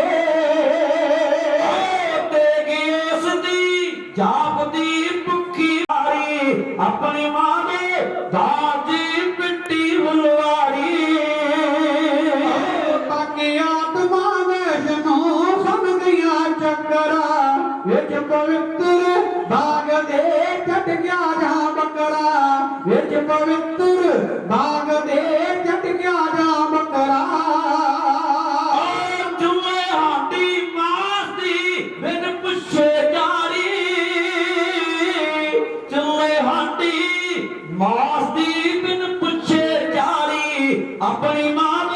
दादी पिट्टी हुलवारी अपनी मां दे दादी पिट्टी हुलवारी घोड़े खुले अमन विच फिरदे हन चलदे केले सारे उस ते मनिया करदे केले सारे उस ते मनिया करदे आप ਤੁਹਾਡੇ ਪਲਕ ਤੇ ਲਾ ਬੈਠਾ ਤਾਰੀ ਆਪਣੀ ਮਾਂ ਦੇ ਦਾਦੀ ਪਿੱਟੀ ਹੁਲਵਾਰੀ ਆਪਣੀ ਮਾਂ ਦੇ ਦਾਦੀ ਪਿੱਟੀ ਹੁਲਵਾਰੀ पान मसाला जग दे ओदे दो नेत्र आया लगदा जूझ के वटारण खेतर आया लगदा जूझ के वटारण खेतर सिर कलगी हाथ बाज है मुख परवीदारी अपनी मां दे दादी पिट्टी हुलवारी अपनी मां दे दादी पिट्टी हुलवारी दिल दिया गड्डिया उस सबका झंडा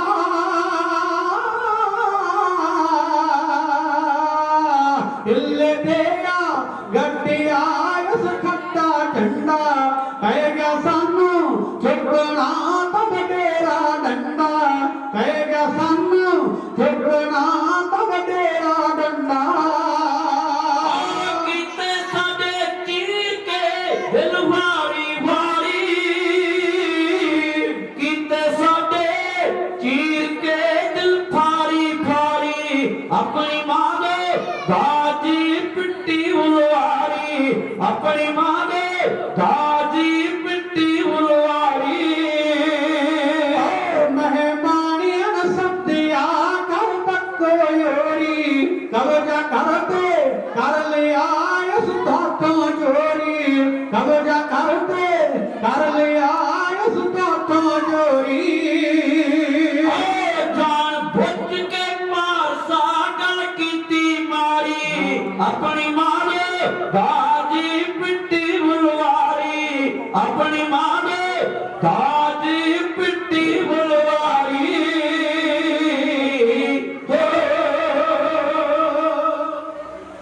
ਇਹ ਮਾਧੋ ਦਾਸ ਨੇ ਚੇਲਿਆਂ ਨੇ ਮਾਧੋ ਦਾਸ ਇਸ਼ਨਾਨ ਕਰਦੇ ਨੂੰ ਸਾਰੀ ਗੱਲ ਦੱਸੀ। ਇਹ ਗੋਦਾਵਰੀ ਨਦੀ ਚੋਂ ਬਾਹਰ ਨਿਕਲਿਆ, ਵਰਨਾ ਨਿਚੋੜਦਾ ਹੋਇਆ, ਬੁੱਲ ਟੁਕਦਾ ਹੋਇਆ, ਮੱਥੇ ਤੇ ਵੱਟ ਪਾ ਕੇ ਕਹਿੰਦਾ ਉਹ ਕੌਣ ਆ ਗਿਆ ਜਿਹੜਾ ਮੇਰੇ ਡੇਰੇ ਵਿੱਚ ਆਕੀ ਹੋ ਕੇ ਬੈਠ ਗਿਆ। ਇਹਦੇ ਚੇਲਿਆਂ ਨੇ ਆਖਿਆ ਉਹਨੇ ਸਿਰ ਤੇ ਕਲਗੀ ਲਾਈ ਹੋਈ ਹੈ। ਚੇਲੇ ਉਹਦੇ ਗੁਰੂ ਜੀ ਕਹਿ ਕੇ ਸਤਿਕਾਰ ਕਰਦੇ ਨੇ। ਇਹਨੇ ਜਿਹੜੇ ਆਪਣੇ ਵੀਰ ਵਸ ਕੀਤੇ ਸੀ, ਜਿਹੜੇ ਜੰਤਰ ਮੰਤਰ ਸੀ ਉਹ ਸਾਰੇ ਚਲਾਏ। ਇਹਨੇ ਉਹ ਵੀਰ ਤੇ ਦੈਂਤ ਭੇਜੇ, ਪਰ ਵੀਰ ਤੇ ਦੈਂਤਾਂ ਨੇ ਆਣ ਕੇ ਬੜਾ ਜ਼ੋਰ ਲਾਇਆ, ਪਰ ਕਲਗੀਆਂ ਵਾਲੇ ਪਾਤਸ਼ਾਹ ਦੇ ਸਾਹਮਣੇ ਉਹਨਾਂ ਦਾ ਜ਼ੋਰ ਨਹੀਂ ਸੀ ਚੱਲ ਸਕਦਾ। ਨਾ ਚੱਲਿਆ ਜ਼ੋਰ, ਵਾਪਸ ਚਲੇ ਗਏ। ਉਹਨਾਂ ਜਾ ਕੇ ਆਖਿਆ ਮਾਧੋ ਦਾਸਾ ਉਹ ਤੇਰੇ ਨਾਲੋਂ ਵੱਡਾ ਸੰਤ ਆ ਗਿਆ, ਤੇਰੇ ਨਾਲੋਂ ਵੱਡਾ ਮਹਾਤਮਾ ਆ ਗਿਆ, ਤੇਰੇ ਨਾਲੋਂ ਬਹੁਤੀ ਤਾਕਤ ਲੈ ਕੇ ਇਸ ਦੇ ਵਿੱਚ ਆ ਗਿਆ। ਜੇ ਸਾਡੀ ਗੱਲ ਮੰਨਦਾ ਉਹਦੇ ਚਰਨਾਂ ਤੇ ਮੱਥਾ ਟੇਕ ਕੇ ਮਾਫੀ ਮੰਗ ਕੇ ਆਪਣਾ ਖਹਿੜਾ ਛਡਾ ਲਾ, ਉਹਦੇ ਨਾਲ ਮੱਥਾ ਨਾ ਲਾਈ। ਪਰ ਮਾਧੋ ਦਾਸ ਬਰਾਗੀ ਗੁੱਸੇ ਦੇ ਵਿੱਚ ਜੰਤਰ ਮੰਤਰ ਪੜਦਾ ਹੋਇਆ, ਬੁੱਲ ਟੁਕਦਾ ਹੋਇਆ, ਦੰਦੀਆਂ ਕਰੀਚਦਾ ਹੋਇਆ ਡੇਰੇ ਵੱਲ ਨੂੰ ਤੁਰਿਆ ਆਉਂਦਾ ਸੀ। ਜਦੋਂ ਡੇਰੇ ਵਿੱਚ ਲੰਘਿਆ, ਕਲਗੀਆਂ ਵਾਲੇ ਪਾਤਸ਼ਾਹ ਨੇ ਜਦੋਂ ਮਿਹਰ ਭਰੀ ਨਜ਼ਰ ਮਾਧੋ ਦਾਸ ਬਰਾਗੀ ਦੇ ਪਾਈ, ਇਹਦਾ ਅੱਧਾ ਹੰਕਾਰ ਉਸੇ ਵੇਲੇ ਲੈ ਗਿਆ। ਸਾਹਮਣੇ ਹੱਥ ਜੋੜ ਕੇ ਖਲੋ ਗਿਆ, ਕਹਿੰਦਾ ਸੱਚੇ ਪਾਤਸ਼ਾਹ ਆਪ ਜੈਸੇ ਮਹਾਪੁਰਖਾਂ ਦੇ ਹੱਥੋਂ, ਆਪ ਜੈਸੇ ਸਾਧੂਆਂ ਦੇ ਹੱਥੋਂ, ਆਪ ਜੈਸੇ ਸੰਤਾਂ ਦੇ ਹੱਥੋਂ ਮੇਰਾ ਡੇਰਾ ਪਿੱਟਿਆ ਗਿਆ। ਕਲਗੀਆਂ ਵਾਲੇ ਪਾਤਸ਼ਾਹ ਕਹਿੰਦੇ ਮਾਧੋ ਦਾਸਾ ਕੀ ਹੋ ਗਿਆ ਤੇਰੇ ਡੇਰੇ ਨੂੰ?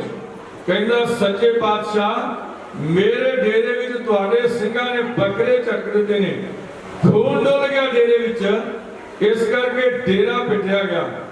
ਕਲਗੀਆਂ ਵਾਲੇ ਪਾਤਸ਼ਾਹ ਕਹਿੰਦੇ ਮਾਧੋ ਦਾਸਾ ਨਿਹੰਗ ਸਿੰਘਾਂ ਨੇ ਬੱਕਰੇ ਉਹ ਦੂਰ ਨੁਕਰੇ ਝਟਕੇ ਨੇ, ਤੇਰਾ ਪਲੰਗਾ ਐਸ ਨੁਕਰਿਆ, ਇੱਥੇ ਇਹਨੂੰ ਪਿੱਟ ਕਿਵੇਂ ਚੜ ਗਈ।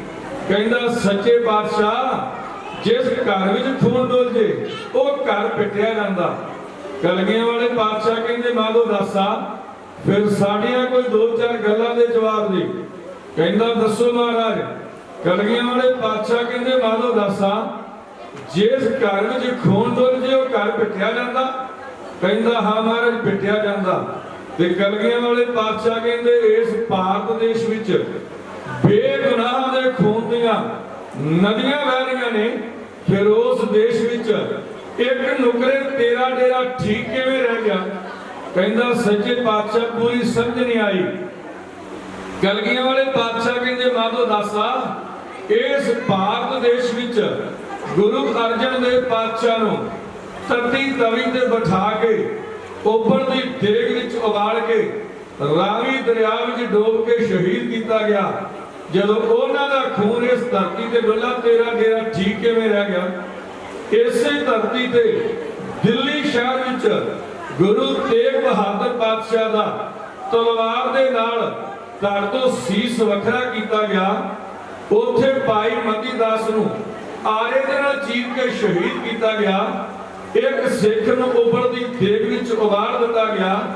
ਇੱਕ ਸਿੱਖ ਨੂੰ ਰੂਹ ਦੀ ਪੰਡ ਵਿੱਚ ਲਪੇਟ ਕੇ ਸਾੜ ਦਿੱਤਾ ਗਿਆ। ਜਦੋਂ ਉਹਨਾਂ ਦਾ ਖੂਨ ਇਸ ਧਰਤੀ ਤੇ ਡੁੱਲਾ, ਦੱਸ ਫਿਰ ਤੇਰਾ ਡੇਰਾ ਠੀਕ ਕਿਵੇਂ ਰਹਿ ਗਿਆ। ਇਹਦੀਆਂ ਅੱਖਾਂ ਖੁੱਲਣੀਆਂ ਸ਼ੁਰੂ ਹੋ ਗਈਆਂ। ਕਲਗੀਆਂ ਵਾਲੇ ਪਾਤਸ਼ਾਹ ਕਹਿੰਦੇ ਸੁਣ ਮਾਧੋ ਦਾਸਾ, ਸਾਡੇ ਛੋਟੇ ਛੋਟੇ ਪੁੱਤਰ ਜਿਨ੍ਹਾਂ ਦੀ ਉਮਰ 6 ਸਾਲ ਤੇ 8 ਸਾਲ ਦੇ ਕਰੀਬ ਹੈ, ਅਸੀਂ ਬਹੁਤ ਸਾਰੀਆਂ ਤਰੀਕਾ ਕਈ ਵਾਰੀ ਅੱਗੇ ਸੱਡੇ ਕਹਿ ਦਿੰਦੇ ਆ 7 ਸਾਲ ਤੇ 9 ਸਾਲ।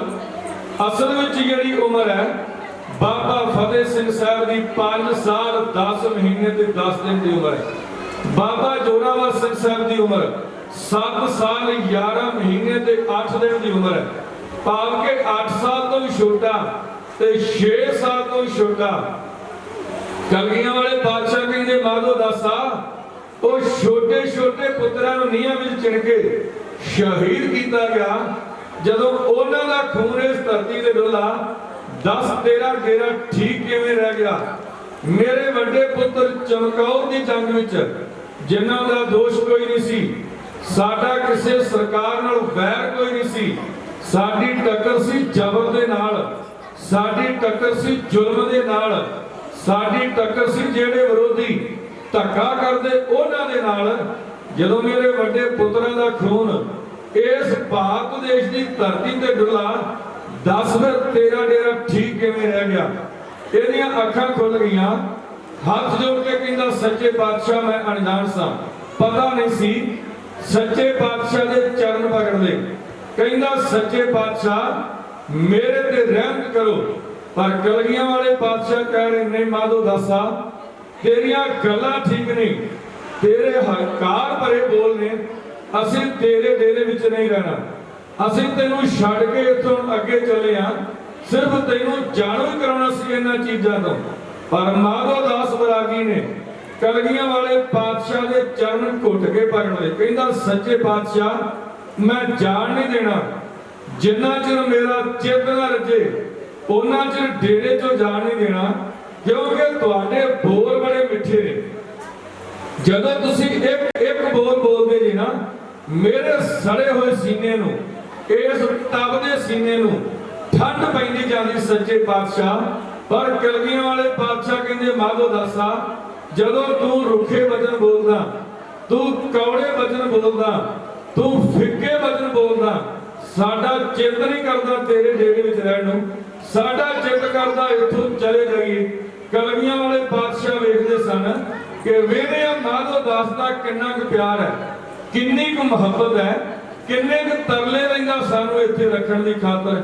ਕਲਗੀਆਂ ਵਾਲੇ ਪਾਤਸ਼ਾਹ ਦੇ ਚਰਨ ਫੜ ਕੇ ਕਹਿੰਦਾ ਸੱਚੇ ਪਾਤਸ਼ਾਹ, ਮੈਂ ਜਾਣ ਨਹੀਂ ਦੇਣਾ। ਬੜੀ ਪਿਆਰੀ ਕਵਿਤਾ ਹੈ। ਪੰਡਤ ਮੋਹਨ ਸਿੰਘ ਜੀ ਕਰਿਆਲੇ ਵਾਲੇ ਕਵੀਸ਼ਰ ਹੋਏ ਨੇ, ਪੱਟੀ ਲਾਗੇ ਕਰਿਆਲਾ, ਉਹਨਾਂ ਦੀ ਕਲਮ ਤੋਂ ਲਿਖੀ ਹੋਈ ਕਵਿਤਾ, ਬਹੁਤ ਹੀ ਪਿਆਰੀ ਤੇ ਬੜੀ ਮਕਬੂਲ ਹੋਈ ਕਵਿਤਾ ਮੇਰੇ ਚੰਗੇ ਸਾਥੀ ਤੁਹਾਡੇ ਸਾਹਮਣੇ ਬਿਆਨ ਕਰ ਰਹੇ ਨੇ। ਕਲਗੀਆਂ ਵਾਲੇ ਪਾਤਸ਼ਾਹ ਕੀ ਕਹਿ ਰਹੇ ਨੇ, ਕੀ ਕਹਿ ਰਹੇ ਨੇ ਮਾਧੋ ਦਾਸ ਬਰਾਗੀ ਨੂੰ। ਤੇ ਮਾਧੋ ਦਾਸ ਬਰਾਗੀ ਚਰਨ ਫੜ ਕੇ ਤਰਲੇ ਕਿਵੇਂ ਕਰਦਾ, ਮਿੰਨਤਾਂ ਕਿਵੇਂ ਕਰਦਾ, ਜੋਦੜੀਆਂ ਕਿਵੇਂ ਕਰਦਾ, ਅਰਦਾਸਾਂ ਕਿਵੇਂ ਕਰਦਾ ਸੱਚੇ ਪਾਤਸ਼ਾਹ ਹੁਣ ਮੈਨੂੰ ਛੱਡ ਕੇ ਨਾ ਜਾਇਆ ਜੇ, ਮੇਰਾ ਟਿਕਾਣਾ ਤੁਹਾਡੇ ਤੋਂ ਬਿਨਾਂ ਹੋਰ ਕਿਤੇ ਨਹੀਂ ਹੈਗਾ। ਮਾਧੋ ਦਾਸ ਬਰਾਗੀ ਕਲਗੀਆਂ ਵਾਲੇ ਪਾਤਸ਼ਾਹ ਦੇ ਚਰਨ ਫੜ ਕੇ ਜਿਵੇਂ ਬੇਨਤੀਆਂ ਕਰਦਾ ਤੇ ਕਲਗੀਆਂ ਵਾਲੇ ਪਾਤਸ਼ਾਹ ਨੂੰ ਕੀ ਕਹਿ ਰਹੇ ਨੇ, ਸਵਾਲ ਤੇ ਜਵਾਬ, ਉੱਤਰ ਤੇ ਪ੍ਰਸ਼ਨ ਮੇਰੇ ਸਾਥੀ ਉਸ ਵੇਲੇ ਦੀਆਂ ਲਾਈਨਾਂ ਤੁਹਾਡੇ ਸਾਹਮਣੇ ਕਿਉਂ ਬਿਆਨ ਕਰਦੇ ਨੇ। ਸਾਧੂ ਹੋਇਆ ਗੁਰਾਂ ਉਦਾਲੇ ਤਰਲੇ ਕਰਦਾਈ ਨਾਲੇ ਬਾਲੇ ਤੇ ਇੱਕ ਵਾਰੀ ਡੁੱਬਦੇ ਨੂੰ ਪਾਰ ਲਗਾ ਲੈ ਹੁੰਦਾ ਹੀ ਰਾਜਨ ਦੇ ਅਨਮੋਲ ਤੇ ਕਪਲ ਬਹਿ ਜਾਣਾ ਮੇਰੇ ਕੋਲ ਸਾਨੂੰ ਤੇਰੇ ਮਿੱਠੜੇ ਨਹੀਂ, ਸਾਨੂੰ ਤੇਰੇ ਮਿੱਠੜੇ ਨ ਲੱਗਦੇ ਬੋਲਾ ਫਿਰਦਾ ਸਾਧ ਪਖੰਡੀ ਰਸਤਾ ਛੱਡ ਕੇ ਮੰਨ ਲਈ ਡੰਡੀ ਮਾਰੀ ਮਾਤ ਲੋਕ ਦੀ ਪੰਡੀ ਤੇਰੇ ਵੱਜ ਗਏ ਪਿੰਡਾਂ ਵਿੱਚ ਢੋਲ ਤੇ ਕਪਲ ਨਹੀਂ ਬਹਿਣਾ ਤੇਰੇ ਕੋਲ ਸਾਨੂੰ ਤੇਰੇ ਮਿੱਠੜੇ ਨਹੀਂ ਲੱਗਦੇ ਬੋਲਾ ਸਾਧੂ ਹੋਇਆ ਗੁਨਾਹ ਉਦਾਲੇ ਤਰਲੇ ਕਰਦਾਈ ਨਾਲੇ ਬਾਲੇ ਤੇ ਇੱਕ ਵਾਰੀ ਡੁੱਬਦੇ ਨੂੰ ਪਾਰ ਲਗਾ ਲੈ ਹੁੰਦਾ ਹੀ ਰਾਜਨ ਦੇ ਅਨਮੋਲ ਤੇ ਕਪਲ ਬਹਿ ਜਾਣਾ ਤੇਰੇ ਕੋਲ ਸਾਨੂੰ ਤੇਰੇ ਮਿੱਠੜੇ ਨਹੀਂ, ਸਾਨੂੰ ਤੇਰੇ ਮਿੱਠੜੇ ਨ ਲੱਗਦੇ ਬੋਲਾ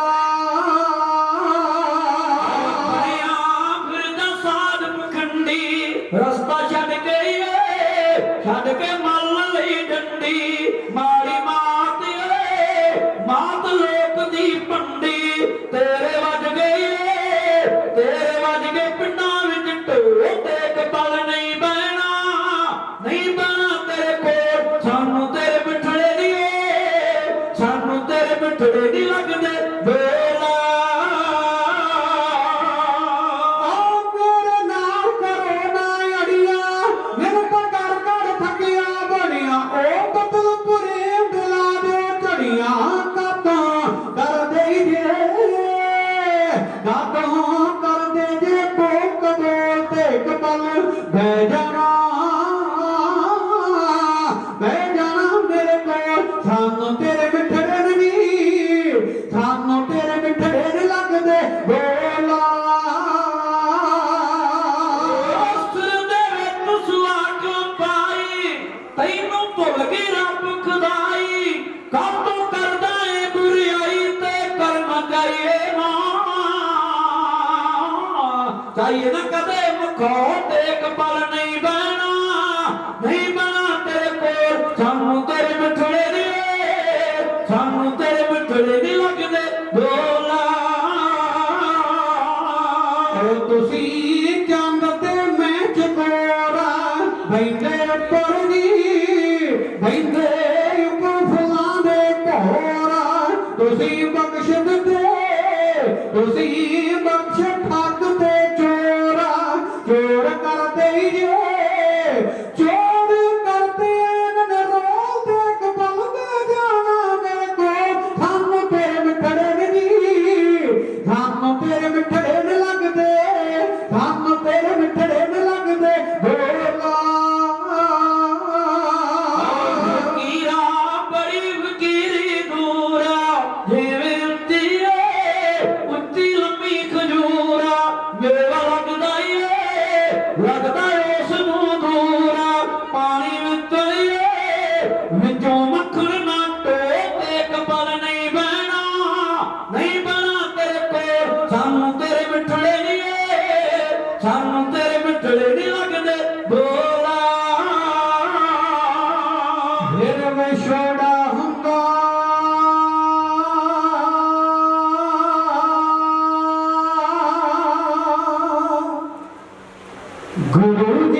ਰੱਖ ਦੇ ਸਦਾਏ ਤੇ ਕਪਲ ਨਹੀਂ ਬਹਿਣਾ ਤੇਰੇ ਕੋਲ ਸਾਨੂੰ ਤੇਰੇ ਮਿੱਠੜੇ ਦੀ ਲੱਗਦੇ ਬੋਲਾ ਮੈਨੂੰ ਬਖਸ਼ ਗੁਰੂ ਦੀ ਸਿੱਖੀ ਜਿਹੜੀ ਦੱਸਦੇ ਨੇ ਖੰਡਿਓ ਟਿੱਕੀ ਨਾਲ ਹੁੰਦੀ ਬਾਲ ਤੋਂ ਨਿੱਕੀ ਦੇ ਦਿਓ ਅਮਰਤ ਵੀ ਦੇ ਦਿਓ ਅਮਰਤ ਖੰਡਿਓ ਪਾਲ ਤੇ ਕਪਲ ਤੇ ਜਾਣਾ ਮੇਰੇ ਕੋ ਸਾਨੂੰ ਤੇਰੇ ਮਿੱਠੜੇ ਨਹੀਂ ਸਾਨੂੰ ਤੇਰੇ ਮਿੱਠੜੇ ਨੇ ਲੱਗਦੇ ਬੋਲਾ ਗੁਰੂ ਪੈਨ ਮੂਰ ਸਾਤੂਏ ਅਸੀਂ ਮਾਇਆ ਐਸੀ ਤੇਰੇ ਹੋਏ ਸਾਨੂੰ ਤਾਰੀ ਨਾ ਵਿੱਚ ਗੋਏ ਤੈਨੂੰ ਦੱਸਦਾ ਭੇਦ ਸਭ ਖੋਹ ਤੇ ਕਪਲ ਨਹੀਂ ਬਹਿਣਾ ਤੇਰੇ ਕੋਲ ਸਾਨੂੰ ਤੇਰੇ ਮਿੱਠੜੇ ਨਹੀਂ ਲੱਗਦੇ ਸਾਨੂੰ ਤੇਰੇ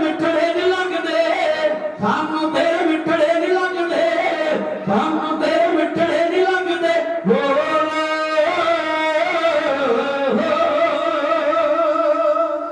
ਇਹ ਮਾਧੋ ਦਾਸ ਬਰਾਗੀ ਕਹਿ ਰਿਹਾ ਸੱਚੇ ਪਾਤਸ਼ਾਹ ਮੈਂ ਤੁਹਾਡਾ ਬੰਦਾ ਹਾਂ। ਕਲਗੀਆਂ ਵਾਲੇ ਪਾਤਸ਼ਾਹ ਕਹਿੰਦੇ ਫਿਰ ਮੇਰੇ ਬੰਦੇ ਇਸ ਤਰ੍ਹਾਂ ਦੇ ਨਹੀਂ ਹੁੰਦੇ, ਫਿਰ ਤੈਨੂੰ ਬੰਦਾ ਬਣਨਾ ਪਏਗਾ, ਅੰਮ੍ਰਿਤ ਛਕਣਾ ਪਏਗਾ, ਆ ਜੜਾਵਾਂ ਵਾਹ ਕੇ ਤੇ ਸੋਹਣਾ ਸਿਰ ਤੇ ਜੂੜਾ ਸਜਾਉਣਾ ਪਏਗਾ। ਕਹਿੰਦਾ ਸੱਚੇ ਪਾਤਸ਼ਾਹ ਹਾਜ਼ਰ ਹੈ ਦਾਸ। ਕਲਗੀਆਂ ਵਾਲੇ ਪਾਤਸ਼ਾਹ ਕਹਿੰਦੇ ਦਇਆ ਸਿੰਘਾ ਆਪਣੇ ਕੋਲੋਂ ਕੰਘਾ ਲੈ ਕੇ ਇਹਦੀ ਮਦਦ ਕਰ, ਇਹਦੀਆਂ ਜੜਾਵਾਂ ਵਾਹ ਕੇ ਸੋਹਣਾ ਜੂੜਾ ਇਹਦੇ ਸਿਰ ਤੇ ਸਜਾ, ਆਪਣੇ ਕੋਲੋਂ ਦੇ ਕੇ ਕਪੜਾ ਇਹਦੇ ਸਿਰ ਤੇ ਦਸਤਾਰ ਸਜਾ। ਦਇਆ ਸਿੰਘ ਨੇ ਇਹਦੇ ਸਿਰ ਤੇ ਦਸਤਾਰ ਸਜਾ ਦਿੱਤੀ। ਕਹਿੰਦਾ ਸੱਚੇ ਪਾਤਸ਼ਾਹ ਅਮਰ ਦਾ ਬਾਟਾ ਛਕਾਓ। ਕਲਗੀਆਂ ਵਾਲੇ ਪਾਤਸ਼ਾਹ ਕਹਿੰਦੇ ਮਾਧੋ ਦਾਸਾ ਅੰਮ੍ਰਿਤ ਛਕਣ ਦੀ ਇੱਕ ਵਿਧੀ ਆ, ਇੱਕ ਮਰਜ਼ਾਦਾ ਹੈ, ਤੈਨੂੰ ਇਕੱਲੇ ਨੂੰ ਅੰਮ੍ਰਿਤ ਨਹੀਂ ਛਕਾਇਆ ਜਾ ਸਕਦਾ। ਅੰਮ੍ਰਿਤ ਛਕਾਉਣ ਵਾਸਤੇ ਘੱਟੋ ਘੱਟ 2 4 5 10 ਬੰਦੇ ਛਕਣ ਵਾਲੇ ਚਾਹੀਦੇ, ਕਿਉਂਕਿ ਅੰਮ੍ਰਿਤ ਛਕਾਉਣ ਵੇਲੇ ਊਚ ਤੇ ਨੀਚ ਦਾ, ਵੱਡੀ ਤੇ ਨੀਵੀਂ ਜਾਤ ਦਾ ਇਹ ਵਿਥ ਤੇ ਵਿਤਕਰਾ ਮਟਾਉਣਾ ਹੁੰਦਾ ਮਾਧੋ ਦਾਸਾ। ਇਸ ਕਰਕੇ ਅੱਜ ਵੀ ਕਦੇ ਇਕੱਲੇ ਬੰਦੇ ਨੂੰ ਅੰਮ੍ਰਿਤ ਨਹੀਂ ਛਕਾਇਆ ਜਾਂਦਾ। ਮਾਧੋ ਦਾਸ ਦੇ ਬਹੁਤ ਸਾਰੇ ਚੇਲੇ ਕਲਗੀਆਂ ਵਾਲੇ ਪਾਤਸ਼ਾਹ ਦੀਆਂ ਗੱਲਾਂ ਸੁਣ ਕੇ, ਕਲਗੀਆਂ ਵਾਲੇ ਪਾਤਸ਼ਾਹ ਦੇ ਬਚਨ ਸੁਣ ਕੇ ਕਹਿੰਦੇ ਸੱਚੇ ਪਾਤਸ਼ਾਹ ਅਸੀਂ ਵੀ ਅੰਮ੍ਰਿਤ ਛਕਣਾ। ਕਲਗੀਆਂ ਵਾਲੇ ਪਾਤਸ਼ਾਹ ਨੇ 5 ਪਿਆਰਿਆਂ ਨੂੰ ਹੁਕਮ ਦਿੱਤਾ। ਉਹਨਾਂ ਨੇ ਫਿਰ ਉਹੀ ਅੰਮ੍ਰਿਤ ਤਿਆਰ ਕੀਤਾ। 5 ਬਾਣੀਆਂ ਪੜੀਆਂ, ਜਪਜੀ ਸਾਹਿਬ, ਜਾਪ ਸਾਹਿਬ, ਚੌਪਈ, ਸਵਈਏ ਤੇ ਆਨੰਦ ਸਾਹਿਬ ਪੜ੍ਹ ਕੇ ਅੰਮ੍ਰਿਤ ਦਾ ਬਾਟਾ ਤਿਆਰ ਕਰਕੇ ਮਾਧੋ ਦਾਸ ਨੇ ਇਹਦੇ ਕੁਝ ਚੇਲਿਆਂ ਨੂੰ ਅੰਮ੍ਰਿਤ ਛਕਾ ਦਿੱਤਾ। ਇਹ ਫਿਰ ਕਲਗੀਆਂ ਵਾਲੇ ਪਾਤਸ਼ਾਹ ਦੇ ਕੋਲ ਰਹਿਣ ਲੱਗ ਪਿਆ। ਇਧਰੋਂ ਵਜੀਦ ਖਾਨ ਨੇ ਸਰਹੱਦ ਤੋਂ ਇਹ ਸੋਚਿਆ ਸੀ ਕਲਗੀਆਂ ਵਾਲੇ ਪਾਤਸ਼ਾਹ ਦੀ ਬਹਾਦਰ ਸ਼ਾਹ ਨਾਲ ਮਿੱਤਰਤਾ ਪੈ ਗਈ ਆ, ਉਸ ਮਿੱਤਰਤਾ ਦੇ ਵਿੱਚੋਂ ਕਿਤੇ ਮੇਰੀ ਮੌਤ ਨਾ ਨਿਕਲਦੀ ਹੋਵੇ, ਕਿਉਂਕਿ ਉਹ ਜਾਣਦਾ ਸੀ ਜਹਾਂਗੀਰ ਤੇ 6ਵੇਂ ਪਾਤਸ਼ਾਹ ਦੇ ਨਾਲ ਮਿੱਤਰਤਾ ਪੈ ਗਈ ਤੇ ਵਿੱਚੋਂ ਚੰਦੂ ਦੀ ਮੌਤ ਨਿਕਲ ਆਈ ਸੀ। ਇਹ ਡਰਦਾ ਸੀ, ਇਸੇ ਕਰਕੇ ਇਹਨੇ 2 ਖਾਨ ਜਮਸ਼ੇਦ ਖਾਨ ਦੇ ਗੁਲ ਖਾਂ ਖੁਦੀ ਮਾਇਆ ਦੇ ਕੇ ਉਹਨਾਂ ਨੂੰ ਇੱਕ ਜ਼ਹਿਰੀ ਸ਼ੁਰਾ ਦੇ ਕੇ ਆਖਿਆ ਜਿੱਥੇ ਵੀ ਤੁਹਾਡਾ ਦਾ ਲੱਗੇ ਕਲਗੀਆਂ ਵਾਲੇ ਪਾਤਸ਼ਾਹ ਤੇ ਵਾਰ ਕਰ ਦਿਓ ਜੀ। ਇਹ ਵੀ ਲੱਭਦੇ ਲਵਾਉਂਦੇ ਕਲਗੀਆਂ ਵਾਲੇ ਪਾਤਸ਼ਾਹ ਨੂੰ। ਦੱਖਣ ਰੇੜ ਹਜੂਰ ਸਾਹਿਬ ਦੀ ਧਰਤੀ ਤੇ ਪਹੁੰਚੇ ਸਨ। ਇਹ ਮਾਧੋ ਦਾਸ ਬਰਾਗੀ ਇੱਥੇ ਕਲਗੀਆਂ ਵਾਲੇ ਪਾਤਸ਼ਾਹ ਦੇ ਕੋਲ ਰਹਿ ਰਿਹਾ ਸੀ। ਇੱਕ ਦਿਨ 10ਵੇਂ ਪਾਤਸ਼ਾਹ ਨੇ ਸ਼ਾਮਾਂ ਨੂੰ ਰਹਿਰਾ ਸਾਹਿਬ ਦਾ ਪਾਠ ਕਰਕੇ ਆਪਣੇ ਤੰਬੂ ਵਿੱਚ ਆਣ ਲੈ ਕੇ ਬਾਕੀ ਸਿੰਘ ਬਾਹਰ ਖੜੇ ਸਨ। ਜਮਸ਼ੇਦ ਖਾਨ ਦੇ ਗੁਰਖਾਂ ਚੋਂ ਗੁਲਖਾਂ ਲਾਗੇ ਆ ਗਿਆ। ਉਹਨੇ ਕਲਗੀਆਂ ਵਾਲੇ ਪਾਤਸ਼ਾਹ ਪਾਸਾ ਲੈ ਕੇ ਲੇਟੇ ਪਏ ਸਨ। ਖੱਬੇ ਪਾਸੇ ਸ਼ੁਰਾ ਮਾਰ ਦਿੱਤਾ ਕਲਗੀਆਂ ਵਾਲੇ ਪਾਤਸ਼ਾਹ ਨੇ, ਪਰ ਕਲਗੀਆਂ ਵਾਲੇ ਪਾਤਸ਼ਾਹ ਦਾ ਹੱਥ ਹਮੇਸ਼ਾ ਤਲਵਾਰ ਦੇ ਮੁੱਠੇ 'ਚ ਰਹਿੰਦਾ ਸੀ। ਪਾਸਾ ਪਲਟਿਆ, ਤਲਵਾਰ ਦਾ ਵਾਰ ਕੀਤਾ, ਗੁਲਖਾਂ ਦਾ ਸਿਰ ਲਾ ਕੇ ਧਰਤੀ 'ਤੇ ਸੁੱਟ ਦਿੱਤਾ। ਜਮਸ਼ੇਦ ਖਾਨ ਭੱਜਣ ਲੱਗਾ, ਉਹ ਸਿੰਘਾਂ ਨੇ ਘੇਰ ਕੇ ਉਹਦਾ ਵੀ ਉੱਥੇ ਸਿਰ ਲਾ ਦਿੱਤਾ। ਮਾਧੋ ਦਾਸ ਬਰਾਗੀ ਆਇਆ ਜਿਹੜਾ ਬਣ ਗਿਆ ਸੀ ਬੰਦਾ ਸਿੰਘ। ਕਹਿੰਦਾ ਸੱਚੇ ਪਾਤਸ਼ਾਹ ਇਸ ਤੋਂ ਵੱਧ ਹੋਰ ਮੇਰੇ ਕੋਲੋਂ ਜਰਿਆ ਨਹੀਂ ਜਾਂਦਾ, ਮੈਨੂੰ ਲਿਸਟ ਬਣਾ ਕੇ ਦਿਓ ਜਿਹੜੇ ਪੰਜਾਬ ਦੇ ਵਿੱਚ ਤੁਹਾਡੇ ਵੈਰੀ ਵਿਰੋਧੀ ਨੇ, ਜਿਹੜੇ ਜ਼ਬਰ ਕਰਦੇ, ਜ਼ੁਲਮ ਕਰਦੇ, ਮੈਂ ਇੱਕ ਇੱਕ ਨੂੰ ਲੱਭ ਕੇ ਸੋਧਾਂਗਾ। ਕਲਗੀਆਂ ਵਾਲੇ ਪਾਤਸ਼ਾਹ ਨੇ ਮਾਧੋ ਦਾਸ ਬਰਾਗੀ ਤੋਂ ਬੜੇ ਹੋਏ ਬੰਦਾ ਸਿੰਘ ਨੂੰ ਬਹਾਦਰੀ ਦਾ ਖਿਤਾਬ ਦੇ ਕੇ, ਆਪਣੇ ਪੱਥੇ ਦੇ 5 ਤੀਰ ਦੇ ਕੇ, 20 ਸਿੰਘ ਦੇ ਕੇ, 5 ਪਿਆਰੇ ਦੇ ਕੇ, ਸੱਜੇ ਹੱਥ ਦਾ ਥਾਪੜਾ ਦੇ ਕੇ ਪੰਜਾਬ ਦੀ ਧਰਤੀ ਨੂੰ ਤੋੜ ਦਿੱਤਾ। ਆਖਿਆ ਬੰਦਾ ਸਿੰਘਾ, ਜਿੱਥੇ ਕਿਤੇ ਭੀੜ ਬਣੇ 5 ਸਿੰਘਾਂ ਨੂੰ ਨਾਲ ਲੈ ਕੇ ਅਰਦਾਸਾ ਕਰਿਆ ਕਰਿਓ, ਪਰਮਾਤਮਾ ਤੁਹਾਡੀ ਅਰਦਾਸ ਪੂਰੀ ਕਰੇਗਾ। ਇਹ ਇੱਥੋਂ ਤੁਰੇ ਆ ਗਏ ਸ਼ਾਹ ਕਾਨੂੰਨ ਦੇ ਕੋਲ। ਇੱਥੋਂ ਪਿੱਛੇ ਇੱਕ ਪਿੰਡ ਆਉਂਦਾ ਹੈ ਸ੍ਰੀਹੀ ਤੇ ਖੰਡਾ। ਉਹ ਦੋਵਾਂ ਪਿੰਡਾਂ ਦੇ ਵਿਚਕਾਰ ਡੇਰਾ ਕੀਤਾ ਸੀ। ਉੱਥੇ ਬਾਬਾ ਬੰਦਾ ਸਿੰਘ ਬਹਾਦਰ ਨੂੰ ਥੋੜੀ ਜਿਹੀ ਮਾਇਆ ਦੀ ਘਾਟ ਦਸੀ। 5 ਸਿੰਘਾਂ ਨੇ ਅਰਦਾਸ ਕਰਕੇ ਜਦੋਂ ਜਕਾਰਾ ਛੱਡਿਆ, ਉਹਨੇ ਚਿਰਾਂ ਨੂੰ 2 ਲਬਾਣੇ ਸਿੱਖ ਆਏ। ਉਹਨਾਂ ਨੇ 500 ਮੋਹਰ ਕਲਗੀਆਂ ਵਾਲੇ ਦੇ ਭੇਜੇ ਹੋਏ ਬਾਬਾ ਬੰਦਾ ਸਿੰਘ ਬਹਾਦਰ ਨੂੰ ਚੜਾਵਾ ਚੜਾ ਦਿੱਤਾ। ਬਾਬਾ ਬੰਦਾ ਸਿੰਘ ਬਹਾਦਰ ਏਡੇ ਇਨਸਾਫ ਪਸੰਦ ਜਰਨੈਲ ਸਨ। ਉਹਨਾਂ ਨੇ ਜਿੰਨੇ ਸਾਥੀ ਸੀ ਸਾਰਿਆਂ ਨੂੰ ਬਰਾਬਰ ਦੀਆਂ ਮੋਹਰਾਂ ਵੰਡ ਦਿੱਤੀਆਂ। ਇੱਥੋਂ ਅੱਗੇ ਤੁਰੇ, ਇਹਨਾਂ ਨੂੰ ਕਪੂਰੀ ਦੇ ਲੋਕ ਮਿਲੇ। ਉਹਨਾਂ ਨੇ ਆਖਿਆ, ਬਾਬਾ ਬੰਦਾ ਸਿੰਘ ਬਹਾਦਰ ਜੀ, ਇੱਥੇ ਕਪੂਰੀ ਦਾ ਕਦਮਦੀਨ ਬੜਾ ਵਿਗੜਿਆ ਹੋਇਆ ਮਨੁੱਖ ਹੈ। ਕੋਈ ਲਾਗੋਂ ਦੀ ਡੋਲਾ ਜਾਂਦਾ ਹੋਵੇ ਤਾਂ ਨਾਲ ਆਪਣੇ ਡੇਰੇ ਜਾ ਕੇ 2-4 ਦਿਨ ਡੇਰੇ ਵਿੱਚ ਰੱਖ ਕੇ ਫਿਰ ਅੱਗੇ ਜਾਣ ਦਿੰਦਾ। ਬਾਬਾ ਬੰਦਾ ਸਿੰਘ ਬਹਾਦਰ ਨੇ ਕੀਤਾ ਹਮਲਾ। ਉਹ ਕਪੂਰੀ ਦੇ ਕਦਮਦੀਨ ਦਾ ਦਿਨ ਦਿਹਾੜੇ ਸਿਰ ਧੜ ਤੋਂ ਵੱਖਰਾ ਕਰਕੇ ਆਖਿਆ, ਜੇ ਫੇਰ ਵੀ ਲੋੜ ਪਵੇ ਤੇ ਅਸੀਂ ਪੰਜਾਬ ਦੀ ਧਰਤੀ ਤੇ ਆ, ਜਦੋਂ ਮਰਜੀ ਤੁਸੀਂ ਸਾਨੂੰ ਆਣ ਕੇ ਦੱਸ ਸਕਦੇ ਹੋ।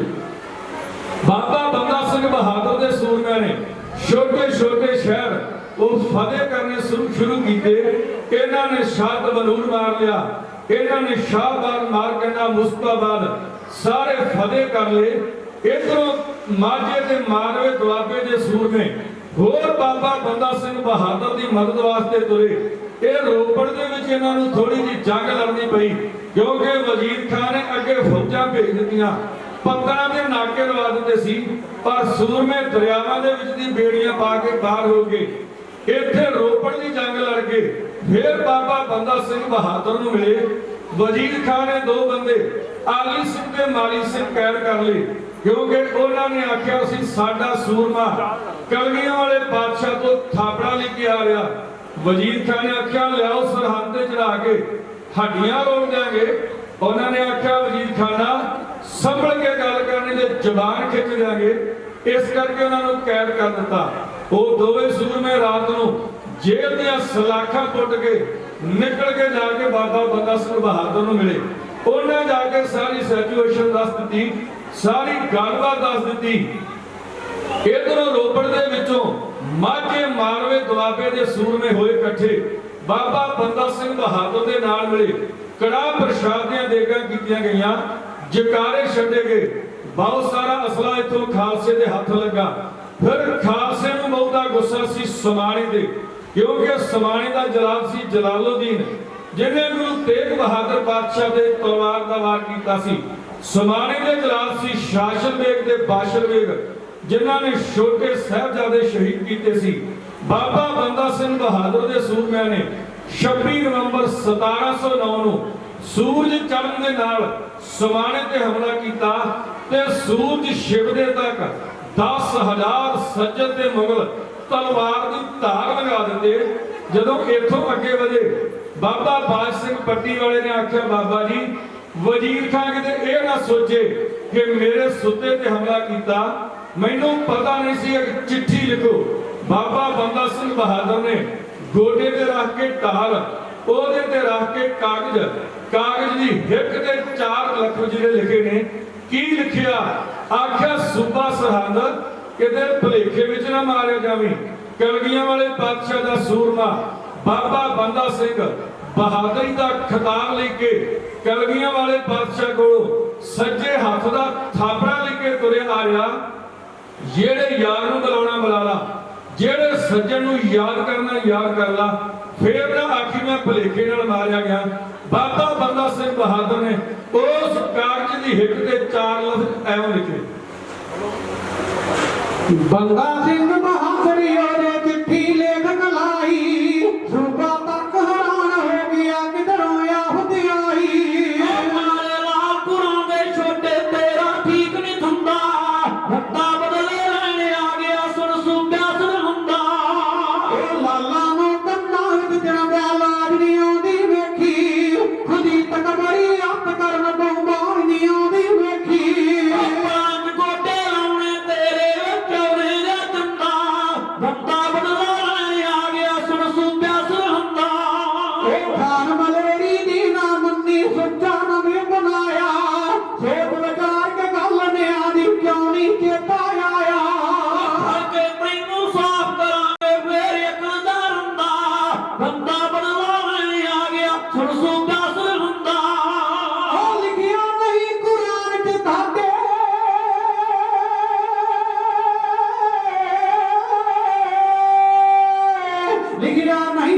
ਮਤ ਖੁਦਾਵਾ ਮੇਰ ਬੜਾਈ ਪਰ ਤੂੰ ਕਰਨਾ ਸੋਚੀ ਯਾਦ ਰੱਖ ਹੁਣ ਟੁੱਟਣ ਲੱਗੋ ਚੜੀ ਪਤੰਗ ਦੇ ਬੰਦਾ ਬੰਦਾ ਬਦਲਾ ਲੈਣ ਆ ਗਿਆ ਸੁਣ ਸੁਣ ਪਿਆਸ ਹੁੰਦਾ ਉਹ ਅਮਰਤ ਧਾਰੀ ਸਿੰਘ ਮੁਰਾਂ ਦੇ ਸ਼ੇਰਾਂ ਨੂੰ ਜੋ ਠਾਉਂਦੇ ਬੱਕਰੇ ਖਾਂਦੇ ਜੰਗਲ ਜਾਣੋ ਤੇਰੇ ਵੱਲ ਨੂੰ ਆਉਂਦੇ ਕਸਮ ਗੁਰਾਂ ਦਾ ਸਿੰਘ ਹੋਇਆ ਕੀਤਿਆ ਬਣ ਕੇ ਬੰਦਾ ਬੰਦਾ ਬਦਲਾ ਲੈਣ ਆ ਗਿਆ ਸੁਣ ਸੁਣ ਪਿਆਸ ਹੁੰਦਾ ਉਹ ਜੰਨਾ ਦੇ ਮੋਢਿਆਂ ਤੇ ਢਾਲੇ ਸੰਗਲ ਕੀਨੇ ਘੋੜੇ ਕਾਲਾ ਮਾਰ ਪਰੋੜੇ ਰਾਂਝੇ ਆਸ਼ਕ ਕੋਲੇ ਅੱਗ ਕੇ ਹੁਣ ਨਹੀਂ ਚੱਲਦਾ ਖੰਦਾ ਬੰਦਾ ਬਦਲਾ ਲੈਣ ਆ ਗਿਆ ਸੁਣ ਸੁਣ ਪਿਆਸ ਹੁੰਦਾ ਉਹ ਮਤਾ ਭਲੇਖੇ ਵਿੱਚ ਨਾ ਰਾਜੀ ਤਾਂ ਇਹ ਖਬਰ ਪਹੁੰਚਾਈ ਕੱਲ ਨੂੰ ਤੇਰੀ ਸਰਹੱਦ ਉੱਤੇ ਸਮਝੀ ਆਫਤ ਆਈ ਜਗਦੇ ਵੇਲੇ ਭੰਨ ਦਿਆਂਗੇ ਓਏ ਹਾਥੀ ਦਾ ਦੰਦਾ ਬੰਦਾ ਬਦਲਾ ਲੈਣ ਆ ਗਿਆ ਸੁਣ ਸੁਣ ਪਿਆਸ ਹੁੰਦਾ ਉਹ ਇਸ ਲਈ ਤੈਨੂੰ ਰਹਿਣ ਨੀ ਦੇਣਾ ਚੰਗੀ ਨੀਤ ਨਹੀਂ ਤੇਰੀ ਇਸ ਲਈ ਤੈਨੂੰ ਰਹਿਣ ਨੀ ਦੇਣਾ ਚੰਗੀ ਨੀਤ ਨਹੀਂ ਤੇਰੀ ਖਬਰਦਾਰ ਹੋ ਫੇਰ ਮੈਂ ਆਖੀ ਬਦਲੀ ਨੀਤ ਨਹੀਂ ਮੇਰੀ ਭੰਗੜਿਆ ਏ ਜੋਗੀ ਨੂੰ ਗੁੱਸਾ ਨਹੀਂ ਪੜਨਾ ਬਖਸ਼ਿੰਦਾ ਬੰਦਾ ਬਦਲਾ ਲੈਣ ਆ ਗਿਆ ਸੁਣ ਸੁਣ ਪਿਆਸ ਹੁੰਦਾ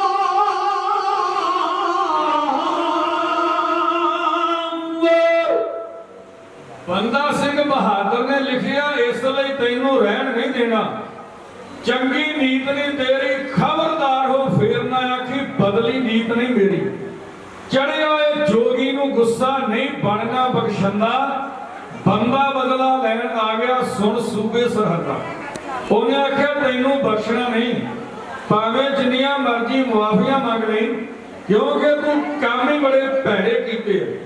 ਇਹ ਜਦੋਂ ਚਿੱਠੀ ਮਿਲੀ ਵਜ਼ੀਰ ਖਾਨ ਨੂੰ ਵਜ਼ੀਰ ਖਾਨ ਜਿਵੇਂ ਜਿਵੇਂ ਚਿੱਠੀ ਪੜ੍ਹੀ ਜਾ ਰਿਹਾ ਸੀ ਇਹਦਾ ਰੰਗ ਪੀਲਾ ਪੈਂਦਾ ਜਾ ਰਿਹਾ ਸੀ ਇਹਦੇ ਕੋਲ ਖਲੋਤੇ ਗਾਰੀ ਉਹਨਾਂ ਆਖਿਆ ਵਜ਼ੀਰ ਖਾਨਾ ਕਦੀ ਇਸ ਤਰ੍ਹਾਂ ਤੇਰਾ ਰੰਗ ਨਹੀਂ ਸੀ ਪੀਲਾ ਪੈਂਦਾ ਕੀ ਗੱਲ ਹੋ ਗਈ ਚਿੱਠੀ ਪੜ੍ਹਦਿਆਂ ਕੰਬਣਾ ਸ਼ੁਰੂ ਹੋ ਗਿਆ ਕਹਿੰਦਾ ਉਹ ਇੱਕ ਬੰਦਾ ਸਿੰਘ ਬਹਾਦਰ ਆ ਰਿਹਾ ਉਹ 10ਵੇਂ ਪਾਤਸ਼ਾਹ ਨੇ ਤਿਆਰ ਕਰਕੇ ਤੋਰਿਆ ਉਹ ਵੰਗਾਰ ਰਿਹਾ ਵਾ ਕਹਿੰਦਾ ਜਿਹੜੇ ਯਾਰ ਨੂੰ ਜਿਹੜੇ ਸੱਜਣ ਨੂੰ ਬੁਲਾਉਣਾ ਬੁਲਾ ਲਾ ਮੈਂ ਤੈਨੂੰ ਜਿਉਂਦਾ ਨਹੀਂ ਰਹਿਣ ਦੇਣਾ ਕਹਿੰਦਾ ਹੋਰ ਕੀ ਲਿਖਿਆ ਕਹਿੰਦਾ ਉਹ ਲਿਖਣ ਦਿਆ ਮੈਂ ਕਦਮਦੀਨ ਜਿਹੜਾ ਸੀ ਨਾ ਕਬੂਰੀ ਵਾਲਾ ਦਿਨ ਦਿਹਾੜੇ ਕਤਲ ਕੀਤਾ ਵਜ਼ੀਰ ਖਾਨਾ ਤਗੜਾ ਹੋ ਜਾ ਉਹ ਕਹਿ ਰਿਹਾ ਮੈਂ ਸਮਾਣੇ ਦੇ ਦਿਨ ਚੜ੍ਹਦੇ ਨਾਲ ਤਲਵਾਰ ਵਾਉਣੀ ਸ਼ੁਰੂ ਕੀਤੀ ਸੀ ਸ਼ਾਮਾਂ ਤੱਕ 10,000 ਸੱਜਣ ਤੇ ਮੁਗਲ ਤਲਵਾਰ ਦੀ ਧਾਰ ਲਗਾ ਦਿੱਤੇ ਵਜ਼ੀਰ ਖਾਨਾ ਤਗੜਾ ਹੋ ਜਾ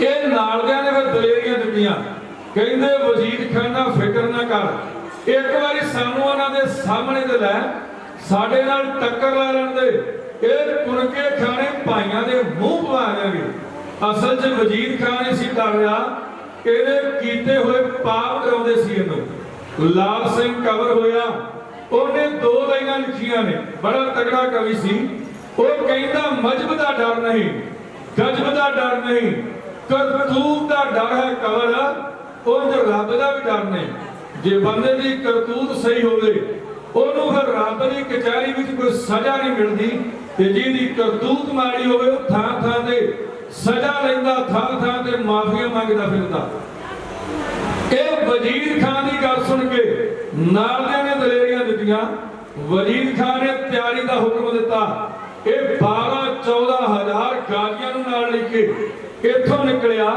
ਇਹਨੇ ਕਈਆਂ ਨੂੰ ਰਾਹ ਦੇ ਵਿੱਚੋਂ ਨਾਲ ਤੋਰਿਆ ਲਾਰੇ ਦਿੱਤੇ ਆਖਿਆ ਜਿੰਨੀ ਲੁੱਟ ਕਰ ਲੋਗੇ ਉਹ ਤੁਹਾਡੀ ਤੇ ਨਾਲ ਲਾਰਾ ਇਹ ਦਿੱਤਾ ਕਹਿੰਦਾ ਹਜ਼ਰਤ ਮੁਹੰਮਦ ਸਾਹਿਬ ਨੇ ਲਿਖਿਆ ਕਿ ਜਿਹੜਾ ਸਿੱਖਾਂ ਦੇ ਹੱਥੋਂ ਜੰਗ ਮੈਦਾਨ ਵਿੱਚ ਮਾਰਿਆ ਜਾਵੇਗਾ ਉਹਨੂੰ 72 ਹੂਰਾਂ ਮਿਲਣਗੀਆਂ ਉਹਨੂੰ ਬਹਿਸ਼ਤ ਮਿਲੇਗਾ ਅਸੀਂ ਸਵਰਗ ਕਹਿ ਦਿੰਦੇ ਉਹ ਬਹਿਸ਼ਤ ਕਹਿ ਦਿੰਦੇ ਆ ਕਹਿੰਦਾ ਉੱਥੇ ਫਿਰ ਪੀਣ ਵਾਸਤੇ ਅੰਗੂਰਾਂ ਦੀ ਸ਼ਰਾਬ ਮਿਲੇਗੀ ਇਸ ਲਾਲਚ ਵਿੱਚ ਕਈ ਤੁਰ ਪਏ ਪਰ ਮਿਲਣਾ ਕੁਛ ਨਹੀਂ ਸੀ ਇਹ ਤੇ ਇੱਕ ਹਜ਼ਰਤ ਮੁਹੰਮਦ ਸਾਹਿਬ ਨੇ ਲਾਰਾ ਦਿੱਤਾ ਕਿ ਮੁਸਲਮਾਨਾਂ ਸਿੱਖ ਦੇ ਗਲ ਪੈ ਕੇ ਮਾਰੀ ਜਾ ਬਸ ਇਹ ਤਗੜੇ ਹੋ ਕੇ ਨਿਕਲੇ ਇੱਥੋਂ ਇਹ ਆ ਗਏ ਚੱਪੜਚਿੜੀ ਦੇ ਮੈਦਾਨ ਵਿੱਚ ਇਧਰ ਬਾਬਾ ਬੰਦਾ ਸਿੰਘ ਬਹਾਦਰ ਸਮਾਣੇ ਤੋਂ ਅੱਗੇ ਚਿੱਠੀ ਲੈ ਕੇ ਆਪਣੀਆਂ ਫੌਜਾਂ ਨੂੰ ਨਾਲ ਲੈ ਕੇ ਅੱਗੇ ਵਧਿਆ ਇੱਕ ਉੱਚੀ ਥਾਂ ਆਈ। ਉਸ ਥਾਂ ਤੇ ਆਪਣਾ ਘੋੜਾ ਚੜਾ ਕੇ ਨਾਲ ਦੀਆਂ ਫੌਜਾਂ ਨੂੰ ਥੱਲੇ ਖਿਲਾਰ ਕੇ ਉੱਤੇ ਖਲੋ ਕੇ ਉੱਚੇ ਥਾਂ ਦੇ ਆਖਿਆ, ਜਵਾਨੋ ਉਹ ਸਰਹੱਦ ਨਜ਼ਰ ਆ ਰਹੀ ਹੈ।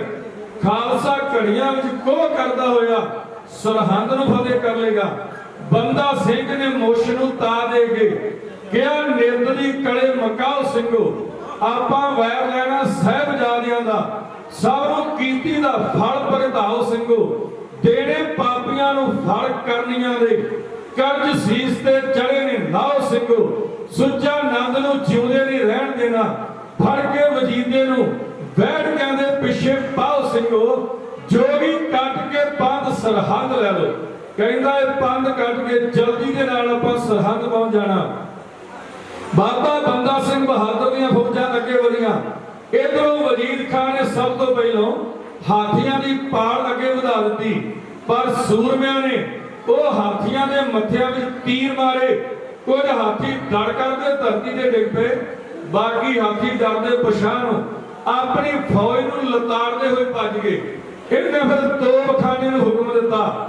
ਜਦੋਂ ਤੋਪਾਂ ਚੱਲੀਆਂ, ਉਸ ਵੇਲੇ ਦੀਆਂ ਤੋਪਾਂ ਜਿਹੜੀਆਂ ਸੀ ਉਹ ਨੁਕਸਾਨ ਘੱਟ ਕਰਦੀਆਂ ਸੀ, ਧੂਆਂ ਰੋਲੀ ਜ਼ਿਆਦਾ ਕਰਦੀਆਂ ਸੀ। ਉਹਨਾਂ ਨੇ ਧੂਆਂ ਹੀ ਕਰ ਦਿੱਤਾ, ਪਰ ਸਿੱਖ ਸੂਰਮੇ ਇਹਦੀ ਦਲੇਰੀ ਦੇ ਨਾਲ ਦੌੜੇ। ਇਹਨਾਂ ਨੇ ਜਾ ਕੇ ਤੋਪ ਜੀ ਜਿਹੜੇ ਸੀ ਤੀਰਾਂ ਦੇ ਵਿੱਚ ਪਰੋਚ ਦਿੱਤੇ। ਤੋਪਾਂ ਚੱਲਣੀਆਂ ਬੰਦ ਹੋ ਗਈਆਂ। ਵਜ਼ੀਰ ਖਾਨ ਨੇ ਵੇਖਿਆ ਹੁਣ ਕੀ ਕਰਾਂ। ਇਧਰ ਵਜ਼ੀਰ ਖਾਨ ਦੇ ਸੁੱਚਾ ਨੰਦ ਨੇ ਰੈਲ ਦੇ ਨਾਲ 1000 ਬੰਦਾ ਆਪਣੇ ਭਤੀਜੇ ਨੂੰ ਸੁੱਚਾ ਨੰਦ ਨੇ ਭੇਜ ਕੇ ਬਾਬਾ ਬੰਦਾ ਸਿੰਘ ਬਹਾਦਰ ਦੀਆਂ ਫੌਜਾਂ ਵਿੱਚ ਭੇਜਿਆ ਸੀ ਕਿ ਜਾਂ ਦਾ ਲੱਗੇ ਤੇ ਬਾਬਾ ਬੰਦਾ ਸਿੰਘ ਬਹਾਦਰ ਤੇ ਵਾਰ ਕਰਨਾ, ਨਹੀਂ ਤੇ ਜਦੋਂ ਜੰਗ ਪੂਰੀ ਭਰ ਜੋਬਨ ਤੇ ਹੋਏਗੀ ਤੂੰ ਰੌਲਾ ਪਾ ਕੇ ਨਿਕਲ ਜਾਈ ਕਿ ਬੰਦਾ ਸਿੰਘ ਹਾਰ ਰਿਹਾ, ਵਜ਼ੀਰ ਖਾਨ ਜਿੱਤ ਰਿਹਾ। ਇਹਨੇ ਇਤਨਾ ਹੀ ਕੀਤੀ। ਜਦੋਂ ਜੰਗ ਪੂਰੇ ਜ਼ੋਰ ਤੇ ਹੋਈ, ਇਹ ਸੁੱਚਾ ਨੰਦ ਦਾ ਭਤੀਜਾ 1000 ਬੰਦੇ ਨੂੰ ਲੈ ਕੇ ਰੌਲਾ ਪਾਉਂਦਾ ਨਿਕਲ ਗਿਆ। ਕਹਿੰਦਾ ਸਿੱਖ ਹਾਰ ਰਿਹਾ, ਵਜ਼ੀਰ ਖਾਨ ਜਿੱਤ ਰਿਹਾ। ਕਹਿੰਦੇ ਫਿਰ ਆਲੀ ਸਿੰਘ ਤੇ ਬਾਜ ਸਿੰਘ ਤੋਂ ਰਸਤਾ ਫੜ ਕੇ ਜਾਂ ਬੰਦਾ ਸਿੰਘ ਨੂੰ ਕੋਲਿਓ ਫਿਰ ਕਹਿੰਦੇ ਖੜ ਕੇ ਜਰਨੈਲ ਸਿੰਘਾਂ ਦਾ ਹੋਏ ਕਿਉਂ ਬੈਠਾ ਧੜ ਕੇ ਲੋਟੂ ਭੱਜ ਕੇ ਰੜ ਤੱਜ ਕੇ ਮੱਖਣਾ ਵੇਖ ਲੈ ਮੈਦਾਨ ਚੱਲ ਕੇ ਪਿਆ ਸਖਣਾ।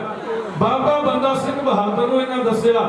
ਬਾਬਾ ਬੰਦਾ ਸਿੰਘ ਬਹਾਦਰ ਨੇ ਖਿੱਚ ਕੇ ਮਿਆਨ ਚੋਂ ਖੰਡਾ ਆਪ ਕੌਮ ਦੀ ਅਗਵਾਈ ਕਰਦਾ ਹੋਇਆ ਕੌਮੀ ਜਰਨੈਲ ਅੱਗੇ ਵਧਿਆ। ਇਹਨਾਂ ਨੇ ਵਜ਼ੀਰ ਖਾਨ ਦੀਆਂ ਫੌਜਾਂ ਤੇ ਹਮਲਾ ਕਿਵੇਂ ਕੀਤਾ, ਇਸ ਪ੍ਰਸੰਗ ਦੀ ਇਹ ਆਖਰੀ ਕਵਿਤਾ ਹੈ। ਇਸ ਤੋਂ ਬਾਅਦ 2 ਕਵਿਤਾ ਹੋਰ।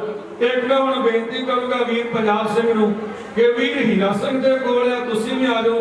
ਇੱਕ ਕਵਿਤਾ ਅਸੀਂ ਸਾਰੇ ਵੀਰਾਂ ਨੇ ਰਲ ਕੇ, ਇੱਕ ਕਵਿਤਾ ਇਸ ਨਾਮਧਾਰੀ ਆਗੂ ਬਾਬਾ ਰਾਮ ਸਿੰਘ ਹੋਰਾਂ ਦੇ ਸੂਰਮਿਆਂ ਨੇ ਕੀ ਕੀਤਾ ਉਹ ਕਹਿ ਕੇ ਫੇਰ ਤੁਹਾਡੇ ਕੋਲੋਂ ਖਿਮਾ ਮੰਗਣੀਆਂ। ਬਾਬਾ ਬੰਦਾ ਸਿੰਘ ਬਹਾਦਰ ਦੇ ਸੂਰਮਿਆਂ ਨੇ ਵਜ਼ੀਰ ਖਾਨ ਦੀਆਂ ਫੌਜਾਂ ਤੇ ਆਖਰੀ ਹੱਲਾ ਹੈ ਐਵੇਂ ਦੀ ਜਿਸ ਨਾਮ ਬਾਵੇਂ ਮੋਰ ਦੇ ਟੁੱਟੇ ਸਿੰਘਾ ਖਾਨ ਮੈਦਾਨ ਚ ਕੁੱਟੇ, ਕਹਿੰਦਾ ਪਾ ਮੱਥੇ ਦੇ ਗੁੱਟੇ ਖਾਨ ਵਜ਼ੀਰ ਵੰਗਾਰੇ ਪਿਆ। ਵਿਸ਼ੇ ਮਲੋਖ ਨਾਲੇ ਪੁੱਤੋ ਆਉਂਦੀ ਲਾਜ ਨਹੀਂ, ਉਹ ਹੱਲਾ ਰੋਕੋ ਮੇੜੇ ਮਾਰੇ ਪਿਆ। ਸ਼੍ਰੀ ਅਕਾਲ ਗੁਜਾ ਕੇ ਪੈਰਾਂ ਤੇ ਮੜੋਈਆਂ ਧਾਗੇ, ਐਸੇ ਮਾਰਨ ਤੀਰ ਜਲਾ ਕੇ ਮੱਧਿਆ ਇੱਕ ਕਮਾਲਾਂ ਦਾ। ਮਾਰ ਸਤਿਗੁਰਾਂ ਦੇ ਜੱਟ ਮਕਾਉਂਦੇ ਵੈਰੀ ਨੂੰ,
ਕਾਸਾ ਖਾਨ ਵਜ਼ੀਰ ਦਾ ਹਰ ਗਿਆ ਬੰਦਾ ਕਈ ਹਜ਼ਾਰਾਂ ਮਰ ਗਿਆ ਨਗਦੇ ਨਾਮ ਕਈਆਂ ਨੂੰ ਪਰ ਗਿਆ ਭਗਵਾਂ ਕਾਰਿ ਪਾਰੇ ਪਿਆਰ ਵਿਸ਼ੇ ਮਨੁੱਖ ਦਾ ਦੇ ਪੁੱਤੋ ਆਉਣੀ ਲਾਇ ਨਹੀਂ ਉਹ ਲਾਲ ਕੋ ਮੇਰੇ ਮਾਰੇ ਪਿਆਰ ਹੋਲੇ ਕਲਗੀ ਧਰਦੇ ਕੱਜਣ ਵੀ ਰਾਜ ਜਮਾਲੇ ਸੱਜਣਾ ਜੋਗੀ ਪੋਲ ਪਿੰਨਾਂ ਦੇ ਕੱਜਣ ਗੁਰਮੁਖ ਕਹੇ ਬਤਾਵਾਂ ਦਾ ਮਾਰ ਸਤਿਗੁਰਾਂ ਦੇ ਘੱਟ ਮੁਕਾਉਂਦੇ ਵੈਰੀ ਨੂੰ ਕਹਿੰਦੇ ਨੀ ਵਾਰ ਲੈਣਾ ਲਾਲਾ ਇਸ ਹੁੰਦੀ ਜੰਗ ਵਿੱਚੋਂ ਕਿਸੇ ਸੂਰਮੇ ਦਾ ਤੀਰ ਵੱਜਾ ਉਹ ਵਜ਼ੀਰ ਖਾਨ ਦੇ ਵੱਜਾ ਤੇ ਵਜ਼ੀਰ ਖਾਨ ਫਟੜ ਹੋ ਕੇ ਧਰਤੀ ਤੇ ਡਿੱਗ ਪਿਆ। ਬਾਬਾ ਬਾਜ ਸਿੰਘ ਨੇ ਜਾ ਕੇ ਇਹਦੀਆਂ ਬੰਨ ਕੇ ਮੁਸ਼ਕਾਂ ਲਿਆ ਕੇ ਬਾਬਾ ਬੰਦਾ ਸਿੰਘ ਬਹਾਦਰ ਦੇ ਪੇਸ਼ ਕਰ ਦਿੱਤਾ। ਬਾਬਾ ਬੰਦਾ ਸਿੰਘ ਬਹਾਦਰ ਨੇ ਆਖਿਆ ਇਹਨੂੰ ਤੇ ਚੜਾਓ ਘੋੜੇ ਤੇ ਨਾਲ ਖੜੋ ਪਰ ਖਾਲਸਾ ਪਹਿਲਾ ਟਾਰਗੇਟ ਪੂਰਾ ਕਰੇ ਸਰਹੰਦ ਨੂੰ ਜਾ ਕੇ ਫਤਿਹ ਕਰੇ। ਖਾਲਸਾ ਘੜੀਆਂ ਵਿੱਚ ਕੋਹ ਕਰਦਾ ਹੋਇਆ ਸਰਹੰਦ ਦੀ ਧਰਤੀ ਤੇ ਆਣ ਪਹੁੰਚਾ। ਸਰਹੰਦ ਖਾਲਸੇ ਨੇ ਰੱਜ ਕੇ ਤਲਵਾਰ ਚਲਾਈ ਇੱਕ ਨਾਲ ਇੱਕ ਖੜਕਾ ਕੇ ਐ ਸਰਹੰਦ ਢਾ ਕੇ ਧਰਤੀ ਨਾਲ ਮਿਲਾ ਦਿੱਤੀ ਪਰ ਦੋ ਮਹੱਲੇ ਨਹੀਂ ਢਾਏ ਇੱਕ ਟੋਡਰਮਲ ਸਰਾਫ ਤੇ ਇੱਕ ਮੋਤੀ ਮਹਿਰੇ ਦਾ ਕਿਉਂਕਿ ਉਹਨਾਂ ਨੇ ਸੇਵਾ ਕੀਤੀ ਸੀ ਸਾਹਿਬਜ਼ਾਦਿਆਂ ਦੀ। ਇਹ ਦੋ ਮਹੱਲੇ ਰਹਿਣ ਤੇ ਬਾਕੀ ਸਾਰੀ ਸਰਹੰਦ ਢਾ ਕੇ ਧਰਤੀ ਨਾਲ ਮਿਲਾ ਦਿੱਤੀ। ਤੀਸਰਾ ਦਿਨ ਚੜਿਆ ਬਾਬਾ ਬੰਦਾ ਸਿੰਘ ਬਹਾਦਰ ਬਾਦਸ਼ਾਹ ਬਣ ਕੇ ਤਖਤ ਲਾ ਕੇ ਬਹਿ ਗਿਆ। ਪਹਿਲਾਂ ਸੁੱਚਾਨੰਦ ਨੂੰ ਸੱਦਿਆ ਗਿਆ ਇਹਦਾ ਸਾਰਾ ਪਰਿਵਾਰ ਪਕੜਿਆ ਗਿਆ ਸੀ। ਸੁੱਚਾਨੰਦ ਨੂੰ ਆਖਿਆ ਸੁੱਚਾਨੰਦਾ ਤੂੰ ਤੇ ਆਪਣੇ ਆਪ ਨੂੰ ਸਾਡਾ ਕਹਿਣਾ ਸਾਂ ਕਿ ਮੈਂ ਤੁਹਾਡਾ ਪਰ ਤੂੰ ਅਗਵਾਈਆਂ ਦੇ ਦੇ ਕੇ ਸਾਹਿਬਜ਼ਾਦੇ ਸ਼ਹੀਦ ਕਰਾਇਆ। ਬਾਬਾ ਬੰਦਾ ਸਿੰਘ ਬਹਾਦਰ ਨੇ ਆਖਿਆ ਸਾਡੇ ਕੋਲ ਬਹੁਤੀਆਂ ਦਲੀਲਾਂ ਅਪੀਲਾਂ ਸੁਣਨ ਦਾ ਸਮਾਂ ਨਹੀਂ। ਆਪਣੇ ਸਿੰਘਾਂ ਨੂੰ ਆਖਿਆ ਇਹ ਸੁੱਚਾਨੰਦ ਦੇ ਪਰਿਵਾਰ ਦਾ ਇੱਕ ਇੱਕ ਜੀਤ ਤਲਵਾਰ ਦੀ ਧਾਰ ਲਗਾ ਦਿਓ। ਸਿੰਘਾਂ ਨੇ ਤਲਵਾਰ ਦੀ ਧਾਰ ਲਗਾ ਦਿੱਤਾ। ਫਿਰ ਵਜ਼ੀਰ ਖਾਨ ਨੂੰ ਲਿਆਂਦਾ ਆਖਿਆ ਵਜ਼ੀਰ ਖਾਨਾ ਤੁਹਾਡੀ ਕੁਰਾਨ ਸ਼ਰੀਫ ਵਿੱਚ ਲਿਖਿਆ ਹੈ ਕਿ ਬੱਚੇ ਤੇ ਵਾਰ ਕਰਨ ਵਾਲਾ ਮੁਸਲਮਾਨ ਨਹੀਂ ਹੋ ਸਕਦਾ। ਤੂੰ 6 ਸਾਲ ਤੇ 8 ਸਾਲ ਦੇ ਬੱਚੇ ਕਹਿ ਕੇ ਨੀਹਾਂ ਵਿੱਚ ਚੜਾਇਆ ਹੁਣ ਦੱਸ ਤੇਰੇ ਨਾਲ ਕੀ ਹੋਣੀ ਚਾਹੀਦੀ ਆ। ਪਰ ਬਾਬਾ ਬੰਦਾ ਸਿੰਘ ਬਹਾਦਰ ਨੇ ਆਖਿਆ ਦੋ ਅੜਕ ਬੈਠ ਕੇ ਮਗਾਓ ਇੱਕ ਪੰਜਾਲੀ ਮਗਾਓ ਇਹਦੀਆਂ ਪਾ ਕੇ ਲੱਤਾਂ ਨੂੰ ਰੱਸਾ ਉਹ ਬੈਠਕਾਂ ਦੇ ਗਲ ਪਈ ਹੋਈ ਪੰਜਾਲੀ ਨਾਲ ਬੰਨ ਕੇ ਸਾਰੇ ਸ਼ਹਿਰ ਵਿੱਚ ਧੂ ਕੇ ਦਾ ਹੱਡ ਤੋੜਿਆ ਗਿਆ। ਬਾਅਦ ਵਿੱਚ ਇੱਕ ਚਿਖਾ ਤਿਆਰ ਕੀਤੀ ਇਹਨੂੰ ਅੱਧੇ ਕ ਮਰੇ ਦੇ ਅੱਧੇ ਕ ਜਿਉਂਦੇ ਨੂੰ ਚਿਖਾ ਤੇ ਸੁੱਟਿਆ ਗਿਆ। ਜਦੋਂ ਅੱਧਾ ਕ ਸੜ ਗਿਆ ਇਹਦੀਆਂ ਲੱਤਾਂ ਨੂੰ ਰੱਸਾ ਪਾ ਕੇ ਰੁੱਖ ਦੇ ਨਾਲ ਟੰਗਾ ਦਿੱਤਾ। ਇਹਨੂੰ ਕਈ ਦਿਨ ਕਾਂ ਤੇ ਕੁੱਤੇ ਨੋਚ ਕੇ ਖਾਂਦੇ ਰਹੇ। ਪਾਤਸ਼ਾਹ ਕਹਿੰਦੇ ਨਾ ਕਿ ਜਿਹੜਾ ਇਹਨੇ ਫਲ ਕੀਤਾ ਸੀ ਨਾ ਕੰਮ ਉਹਦਾ ਇਹਨੂੰ ਫਲ ਮਿਲ ਗਿਆ। ਇੱਕ ਕਵੀ ਲਿਖਦਾ ਉਹ ਕਹਿੰਦਾ ਜਿਹੜਾ ਕਰੇਗਾ ਤੂੰ ਤੇਹਾ ਭਰੇਗਾ ਤੂੰ। ਸਾਰੀ ਦੁਨੀਆ ਦੇ ਧਰਮ ਗ੍ਰੰਥ ਕਹਿੰਦੇ ਇਹ ਨਹੀਂ ਲਿਖਿਆ ਕਿ ਕਿਸੇ ਨੂੰ ਮਾਰ ਕੇ ਮਰੇਗਾ ਤੂੰ। ਇਹਨੂੰ ਜਿਹੜਾ ਫਲ ਸੀ ਕੀਤੀਆਂ ਦਾ ਭੁਗਤਾ ਦਿੱਤਾ। ਫਿਰ ਉਸ ਨੀਂਹ ਦੇ ਵਿੱਚ ਜਿੱਥੇ ਸਾਹਿਬਜ਼ਾਦੇ ਸ਼ਹੀਦ ਕੀਤੇ ਸੀ ਖਾਲਸੇ ਰਾਜ ਦਾ ਨਿਸ਼ਾਨ ਸਾਹਿਬ ਚਲਾ ਕੇ ਖਾਲਸਾ ਰਾਜ ਸਥਾਪਿਤ ਕਰ ਦਿੱਤਾ ਬਾਬਾ ਬੰਦਾ ਸਿੰਘ ਬਹਾਦਰ ਨੇ। ਇਹ ਸੀ ਬਾਬਾ ਬੰਦਾ ਸਿੰਘ ਬਹਾਦਰ ਦੀ ਸਰਹੰਦ ਦੇ ਉੱਤੇ ਪਹਿਲੀ ਫਤਿਹ। ਹੁਣ ਮੈਂ ਆਪਣੇ ਵੱਡੇ ਵੀਰਾਂ ਨੂੰ ਬੇਨਤੀ ਕਰਾਂਗਾ ਕਿ ਇੱਕ ਆਪਾਂ ਨੇ ਕਵਿਤਾ ਸਾਰੇ ਜਣੇ ਰਲ ਕੇ ਸ਼ਾਇਰਾਂ ਦੀ ਨਮਸਕਾਰ ਹੈ ਪੁੱਤਰਾਂ ਦੀ ਦਾਨੀ ਉਸ ਕਲਗੀਆਂ ਵਾਲੇ ਬਾਦਸ਼ਾਹ ਦੇ ਚਰਨਾਂ ਵਿੱਚ ਇੱਕ ਨਮਸਕਾਰ ਸਾਰੇ ਜਣੇ ਰਲ ਕੇ ਕਰੀਏ। ਸੋ ਮੈਂ ਵੀਰ ਪੰਜਾਬ ਸਿੰਘ ਪੰਜਾਬ ਦੇ ਵੀਰ ਹੀਰਾ ਸਿੰਘ ਨੂੰ ਬੇਨਤੀ ਕਰਾਂਗਾ ਉਹ ਵੀ ਸਾਡੇ ਨਾਲ ਮੇਰੇ ਸਾਥੀ ਮੈਂ ਵੀ ਜਿੰਨਾ ਹਿੱਸਾ ਪਾ ਸਕਿਆ ਨਾਲ ਪਾਵਾਂਗਾ। ਅਸੀਂ ਰਲ ਕੇ ਸਾਰੇ ਜਣੇ ਇੱਕ ਕਵਿਤਾ ਹੈ ਇੱਕ ਤੋਂ ਬਾਅਦ ਹੋਰ ਕਵਿਤਾ ਕਹਿ ਕੇ ਤੁਹਾਡੇ ਕੋਲੋਂ ਖਿਮਾ ਮੰਗ ਲੈਣੀ ਹੈ। ਮੈਂ ਵੇਖਣ ਲਿਆ ਕਿ ਸੰਗਤਾਂ ਨੂੰ ਬੜਾ ਆਨੰਦ ਆ ਰਿਹਾ ਬੜੀਆਂ ਸਮਾਧੀਆਂ ਲਾ ਕੇ ਬੈਠੇ। ਉਸਤਾਦ ਪਿਤਾ ਜੋਗੀ ਸਾਹਿਬ ਇੱਕ ਹਾਸੇ ਦੀ ਗੱਲ ਸੁਣਾਉਂਦੇ ਸੀ ਉਹ ਮੈਂ ਤੁਹਾਡੇ ਨਾਲ ਸਾਂਝੀ ਕਰ ਦਣੀ। ਉਹ ਕਹਿੰਦੇ ਕਿ ਜੱਟ ਚਲੇ ਗਿਆ ਇੱਕ ਖੂਹ ਤੇ ਘੋੜੀ ਕੋਲ ਸੀ ਪਾਣੀ ਪਿਉਣ ਲੱਗਾ ਪਰ ਲੱਕੜ ਦਾ ਖੂਹ ਸੀ ਉਹ ਚੀਂ ਕਰੀ ਜਾਵੇ। ਘੋੜੀ ਡਰਦੀ ਪਾਣੀ ਨਾ ਪੀਵੇ। ਘੋੜੀ ਵਾਲਾ ਕਹਿੰਦਾ ਖੂਹ ਇਹਨੂੰ ਕਹਿੰਦਾ ਜੱਟਾ ਆ ਚੀਂ ਜੀ ਬੰਦ ਕਰ ਦੇ ਤੇ ਪਾਣੀ ਆਉਣ ਦੇ। ਕਹਿੰਦਾ ਇਦਾਂ ਨਹੀਂ ਗੱਲ ਬਣਨੀ।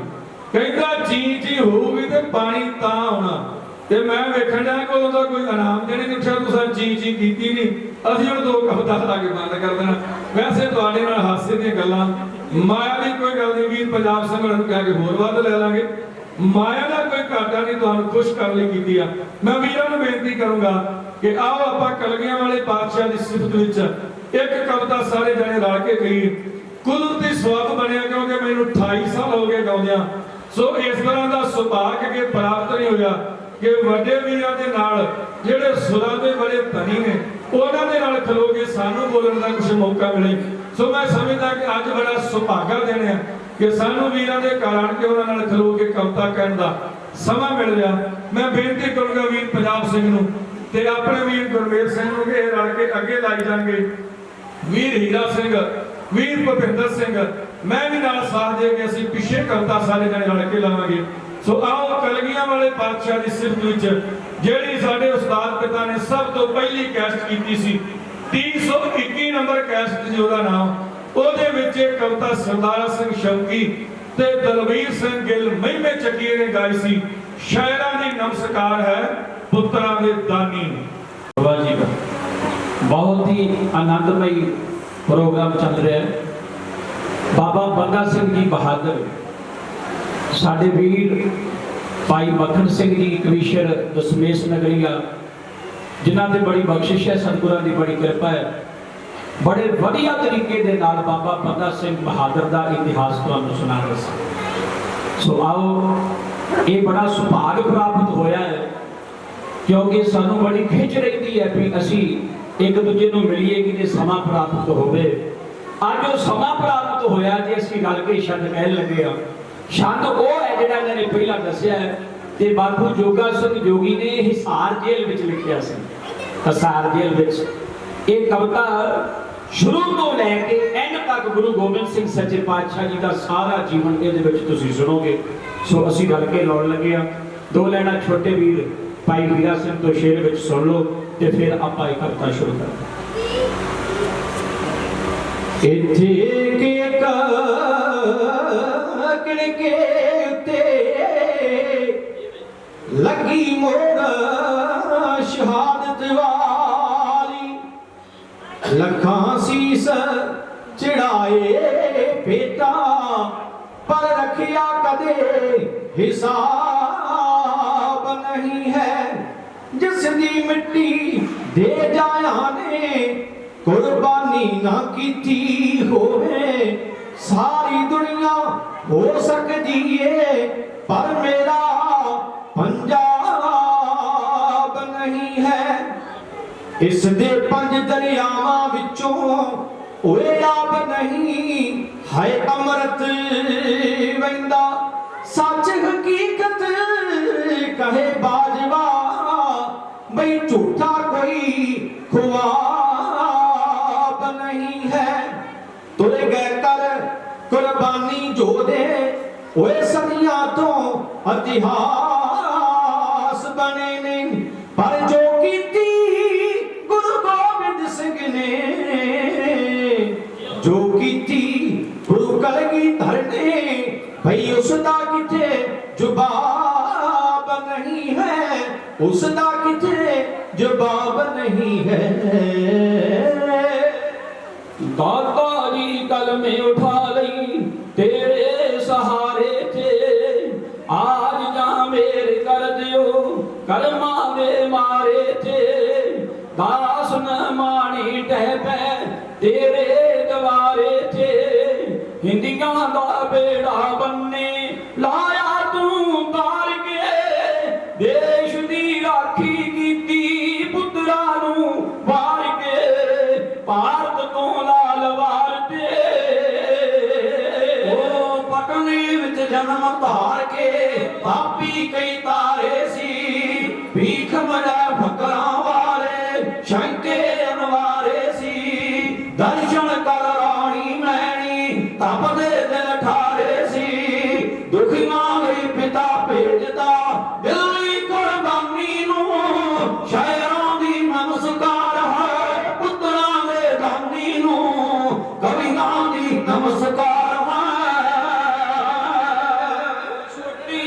उम्र दे जंगा हारी बड़ लड़िया तू तीरा दे नाल दागिया पनिया सी कड़िया तू तोरिया सोने देश तो लाला दिया लड़िया तू वड्डे होए जांगी करांगे आखिया बंगार के देश की राखी कीती पुत्रा नू वार के भारत तो लाल वार के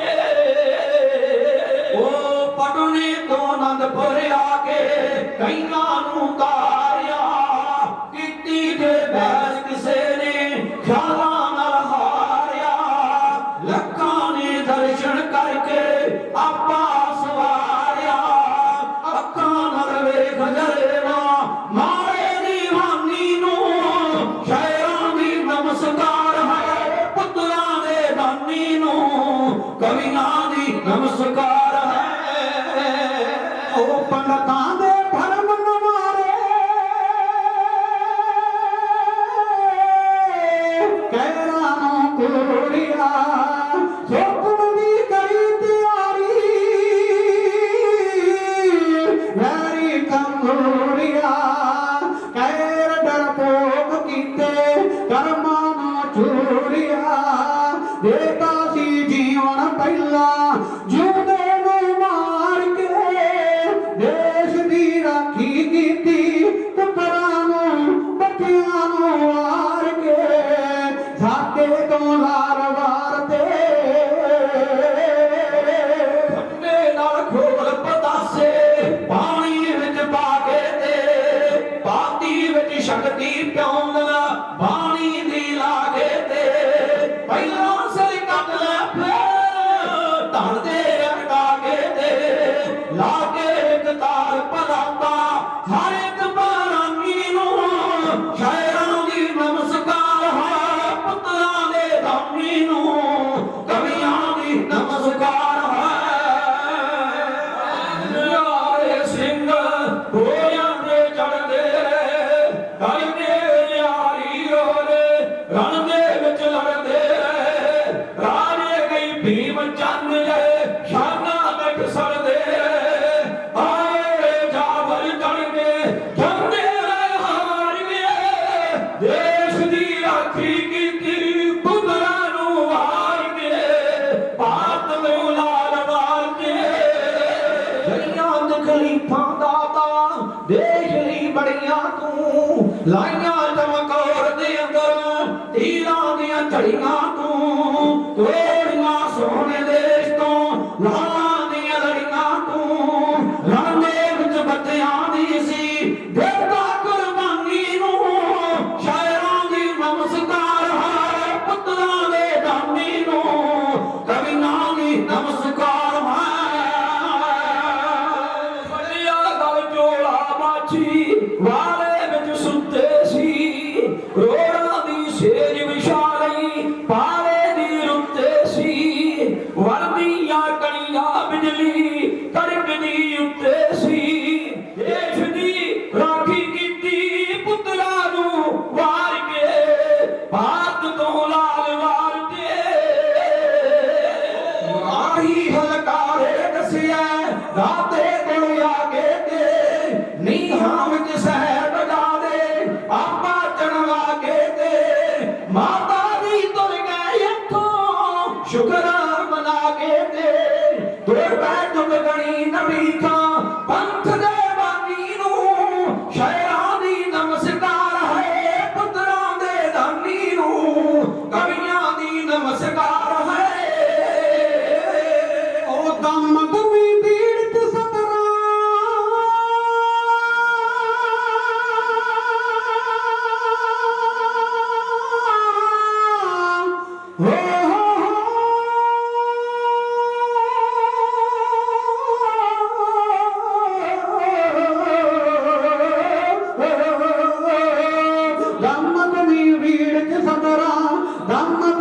परिया सी रैसी 9 महीने 9 दिन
सो सतगुरां ने बड़ी बख्शिश की है।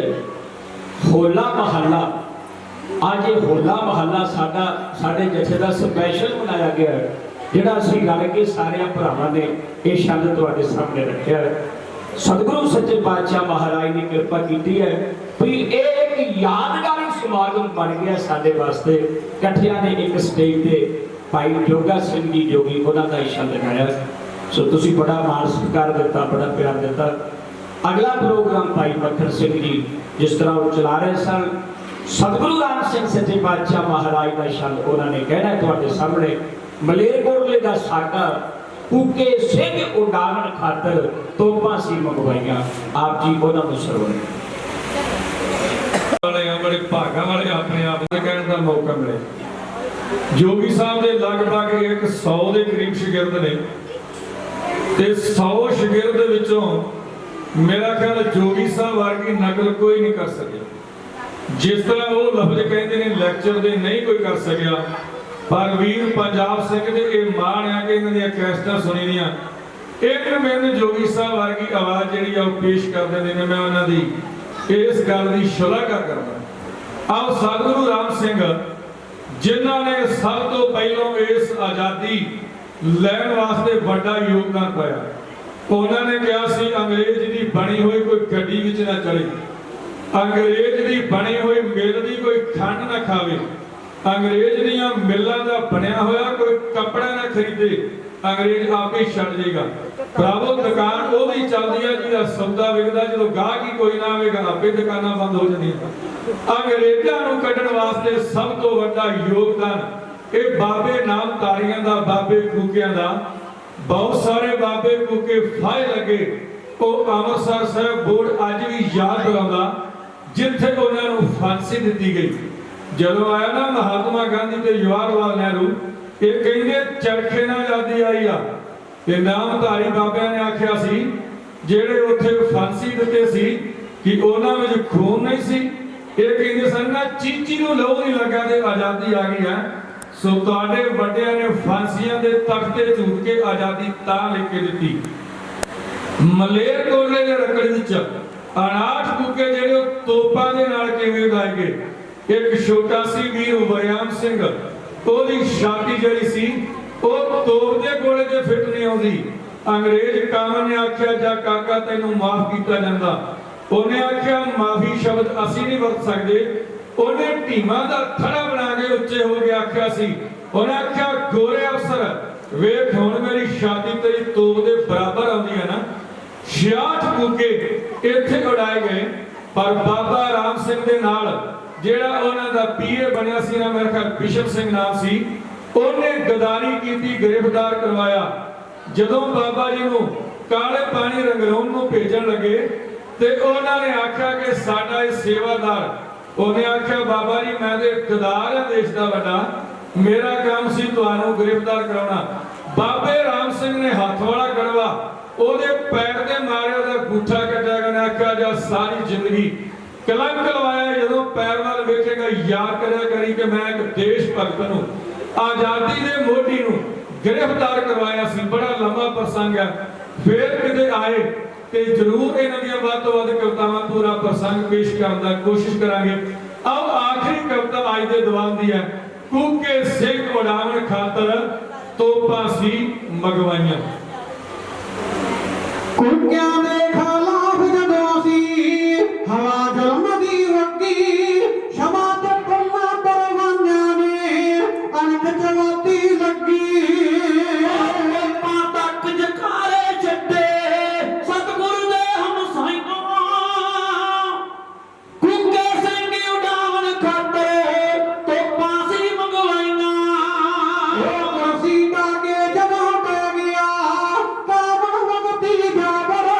बैठे साध खुशी विच गावे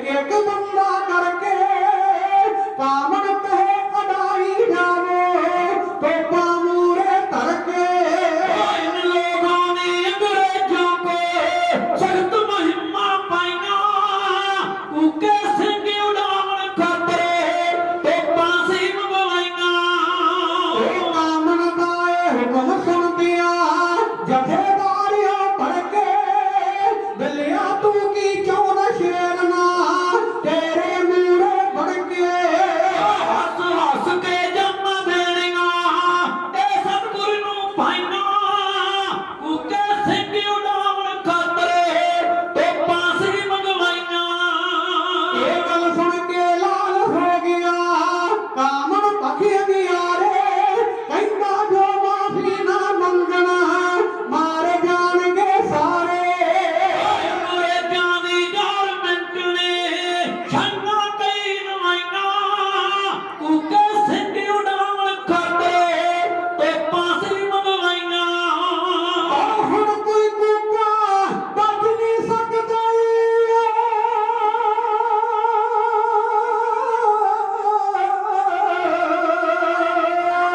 ਹੁਣ ਕੋਈ ਕੂਕਾ ਬਚ ਨਹੀਂ ਸਕਦਾ ਸਭ ਜਾਣਨਗੇ ਮਾਰੇ ਨੇਕ ਦਿਲਾਂ ਵਿੱਚ ਸੋਗ ਪੈ ਗਿਆ ਘਰ ਘਰ ਅੰਦਰ ਸਾਰੇ ਚੰਪਾ ਮੈਨੂੰ ਨੀਰ ਵਹਾਵੇ ਮੂੰਹ ਵਿੱਚ ਉਂਗਲਾਂ ਪਾਈਆਂ ਕੂਕੇ ਸਿੰਘ ਉਡਾਵਣ ਖਾਤਰੇ ਤੋਂ ਫਾਂਸੀ ਮੰਗਵਾਈਆਂ ਸਿੰਘਾਂ ਉੱਪਰ ਇੱਕਦਮ ਲੱਗਾ ਗਲਾ ਜ਼ੁਲਮ ਦਾ ਬਰਸਣਾ ਅਰਸ਼ਾਂ ਵਿੱਚੋਂ ਹੋਣ ਲੱਗ ਪਏ ਸਤਿਗੁਰ ਜੀ ਦੇ ਦਰਸ਼ਨਾਂ ਤਾਂ ਜੋਗੀ ਗੁਰਦਾਸਪੁਰੀ ਨੇ ਵਾਲਾਂ ਲਿਖ ਕੇ ਗਾਈਆਂ ਕੂਕੇ ਸਿੰਘ ਉਡਾਵਣ ਖਾਤਰੇ ਤੇ ਫਾਂਸੀ ਮੰਗਵਾਈਆਂ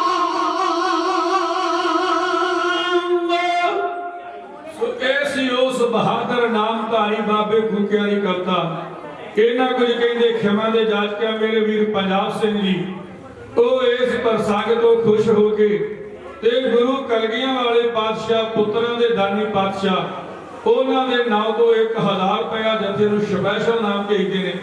ਮੈਂ ਉਹਨਾਂ ਦੀ ਕਦਰਦਾਨੀ ਦਾ ਧੰਨਵਾਦ ਕਰਦਾ ਤੇ ਇਸ ਘਰ ਵਿੱਚ ਹਮੇਸ਼ਾ ਹੀ ਕਲਗੀਆਂ ਵਾਲੇ ਪਾਤਸ਼ਾਹ ਨੂੰ ਯਾਦ ਕੀਤਾ ਜਾਂਦਾ। ਉਹਨਾਂ ਦੇ ਨਾਮ ਦੀ ਜੋਤ ਇੱਥੇ ਹਮੇਸ਼ਾ ਜਗਦੀ ਰਹਿੰਦੀ ਹੈ। ਸੱਚੇ ਪਾਤਸ਼ਾਹ ਇਸ ਪਰਿਵਾਰ ਨੂੰ ਇਸੇ ਤਰ੍ਹਾਂ ਚੜ੍ਹਦੀ ਕਲਾ ਦਿਨ ਦੁਗਣੀ ਰਾਤ ਚੌਗਣੀ ਤਰੱਕੀ ਬਖਸ਼ੇ। ਇਹ ਪਰਿਵਾਰ ਹਰ ਸਾਲ ਹੀ ਇਸੇ ਤਰ੍ਹਾਂ ਗੁਰਮਤਿ ਸਮਾਗਮ ਹੋਲੇ ਮਹੱਲੇ ਦਾ ਮਨਾਉਂਦਾ ਰਹੇ। ਮੇਰੇ ਵੀਰ ਹੀਰਾ ਸਿੰਘ ਜੀ ਜਿਨ੍ਹਾਂ ਦੀ ਬੜੀ ਕਮਾਲ ਦੀ ਆਵਾਜ਼ ਹੈ, ਮੈਂ ਰਾਤੀ ਵੀ ਕਿਹਾ ਸੀ ਕਿ ਸਰਦਾਰਾ ਸਿੰਘ ਸ਼ੌਕੀ ਦੀ ਜੜਕ ਵੀ ਹੀਰਾ ਸਿੰਘ ਦੀ ਆਵਾਜ਼ ਵਿੱਚੋਂ ਪੈਂਦੀ ਹੈ। ਬੜੇ ਕਮਾਲ ਦੇ ਗਵਾਈਏ ਨੇ। ਉਹਨਾਂ ਦੀ ਵੀ ਚੜ੍ਹਦੀ ਕਲਾ ਦੀ ਸਮੁੱਚੇ ਪਰਿਵਾਰ ਦੀ ਵੀਰ ਗੁਰਚਰਨ ਸਿੰਘ ਜੀ ਸਾਰੇ ਪਰਿਵਾਰ ਦੀ ਚੜ੍ਹਦੀ ਕਲਾ ਦੀ ਭੈਣਾਂ ਦੀ ਮਾਤਾਵਾਂ ਦੀ ਚੜ੍ਹਦੀ ਕਲਾ ਦੀ ਅਰਦਾਸ ਕਰਦਾ ਕਿ ਸੱਚੇ ਪਾਤਸ਼ਾਹ ਸਾਰਿਆਂ ਨੂੰ ਸਦਾ ਹੀ ਚੜ੍ਹਦੀ ਕਲਾ ਤੰਦਰੁਸਤੀ ਬਖਸ਼ਿਓ। ਆਪਣੀ ਕੌਮ ਦਾ ਇਤਿਹਾਸ ਅਸੀਂ ਤੇ ਇਹ ਵੀ ਵੀਰ ਇਸੇ ਤਰ੍ਹਾਂ ਚੰਗੇ ਤਰੀਕੇ ਨਾਲ ਵਿਚਾਰ ਕਰਕੇ ਪੜ੍ਹ ਕੇ ਆਪਣੀ ਕੌਮ ਦੇ ਪੇਸ਼ ਕਰਦੇ ਰਹੀਏ। ਸੋ ਇਹਨਾਂ ਕੁਝ ਕਹਿੰਦੇ ਖਿਮਾ ਦੇ ਜਾਚਕਿਆਂ ਗੱਜ ਕੇ ਫਤਿਹ ਬੁਲਾਓ, ਆਖੋ ਵਾਹਿਗੁਰੂ ਜੀ ਕਾ ਖਾਲਸਾ ਵਾਹਿਗੁਰੂ ਜੀ ਕੀ ਫਤਿਹ।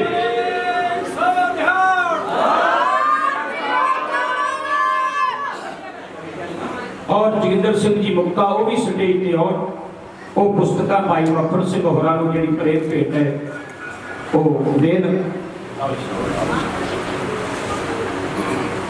Mic mic mic mic mic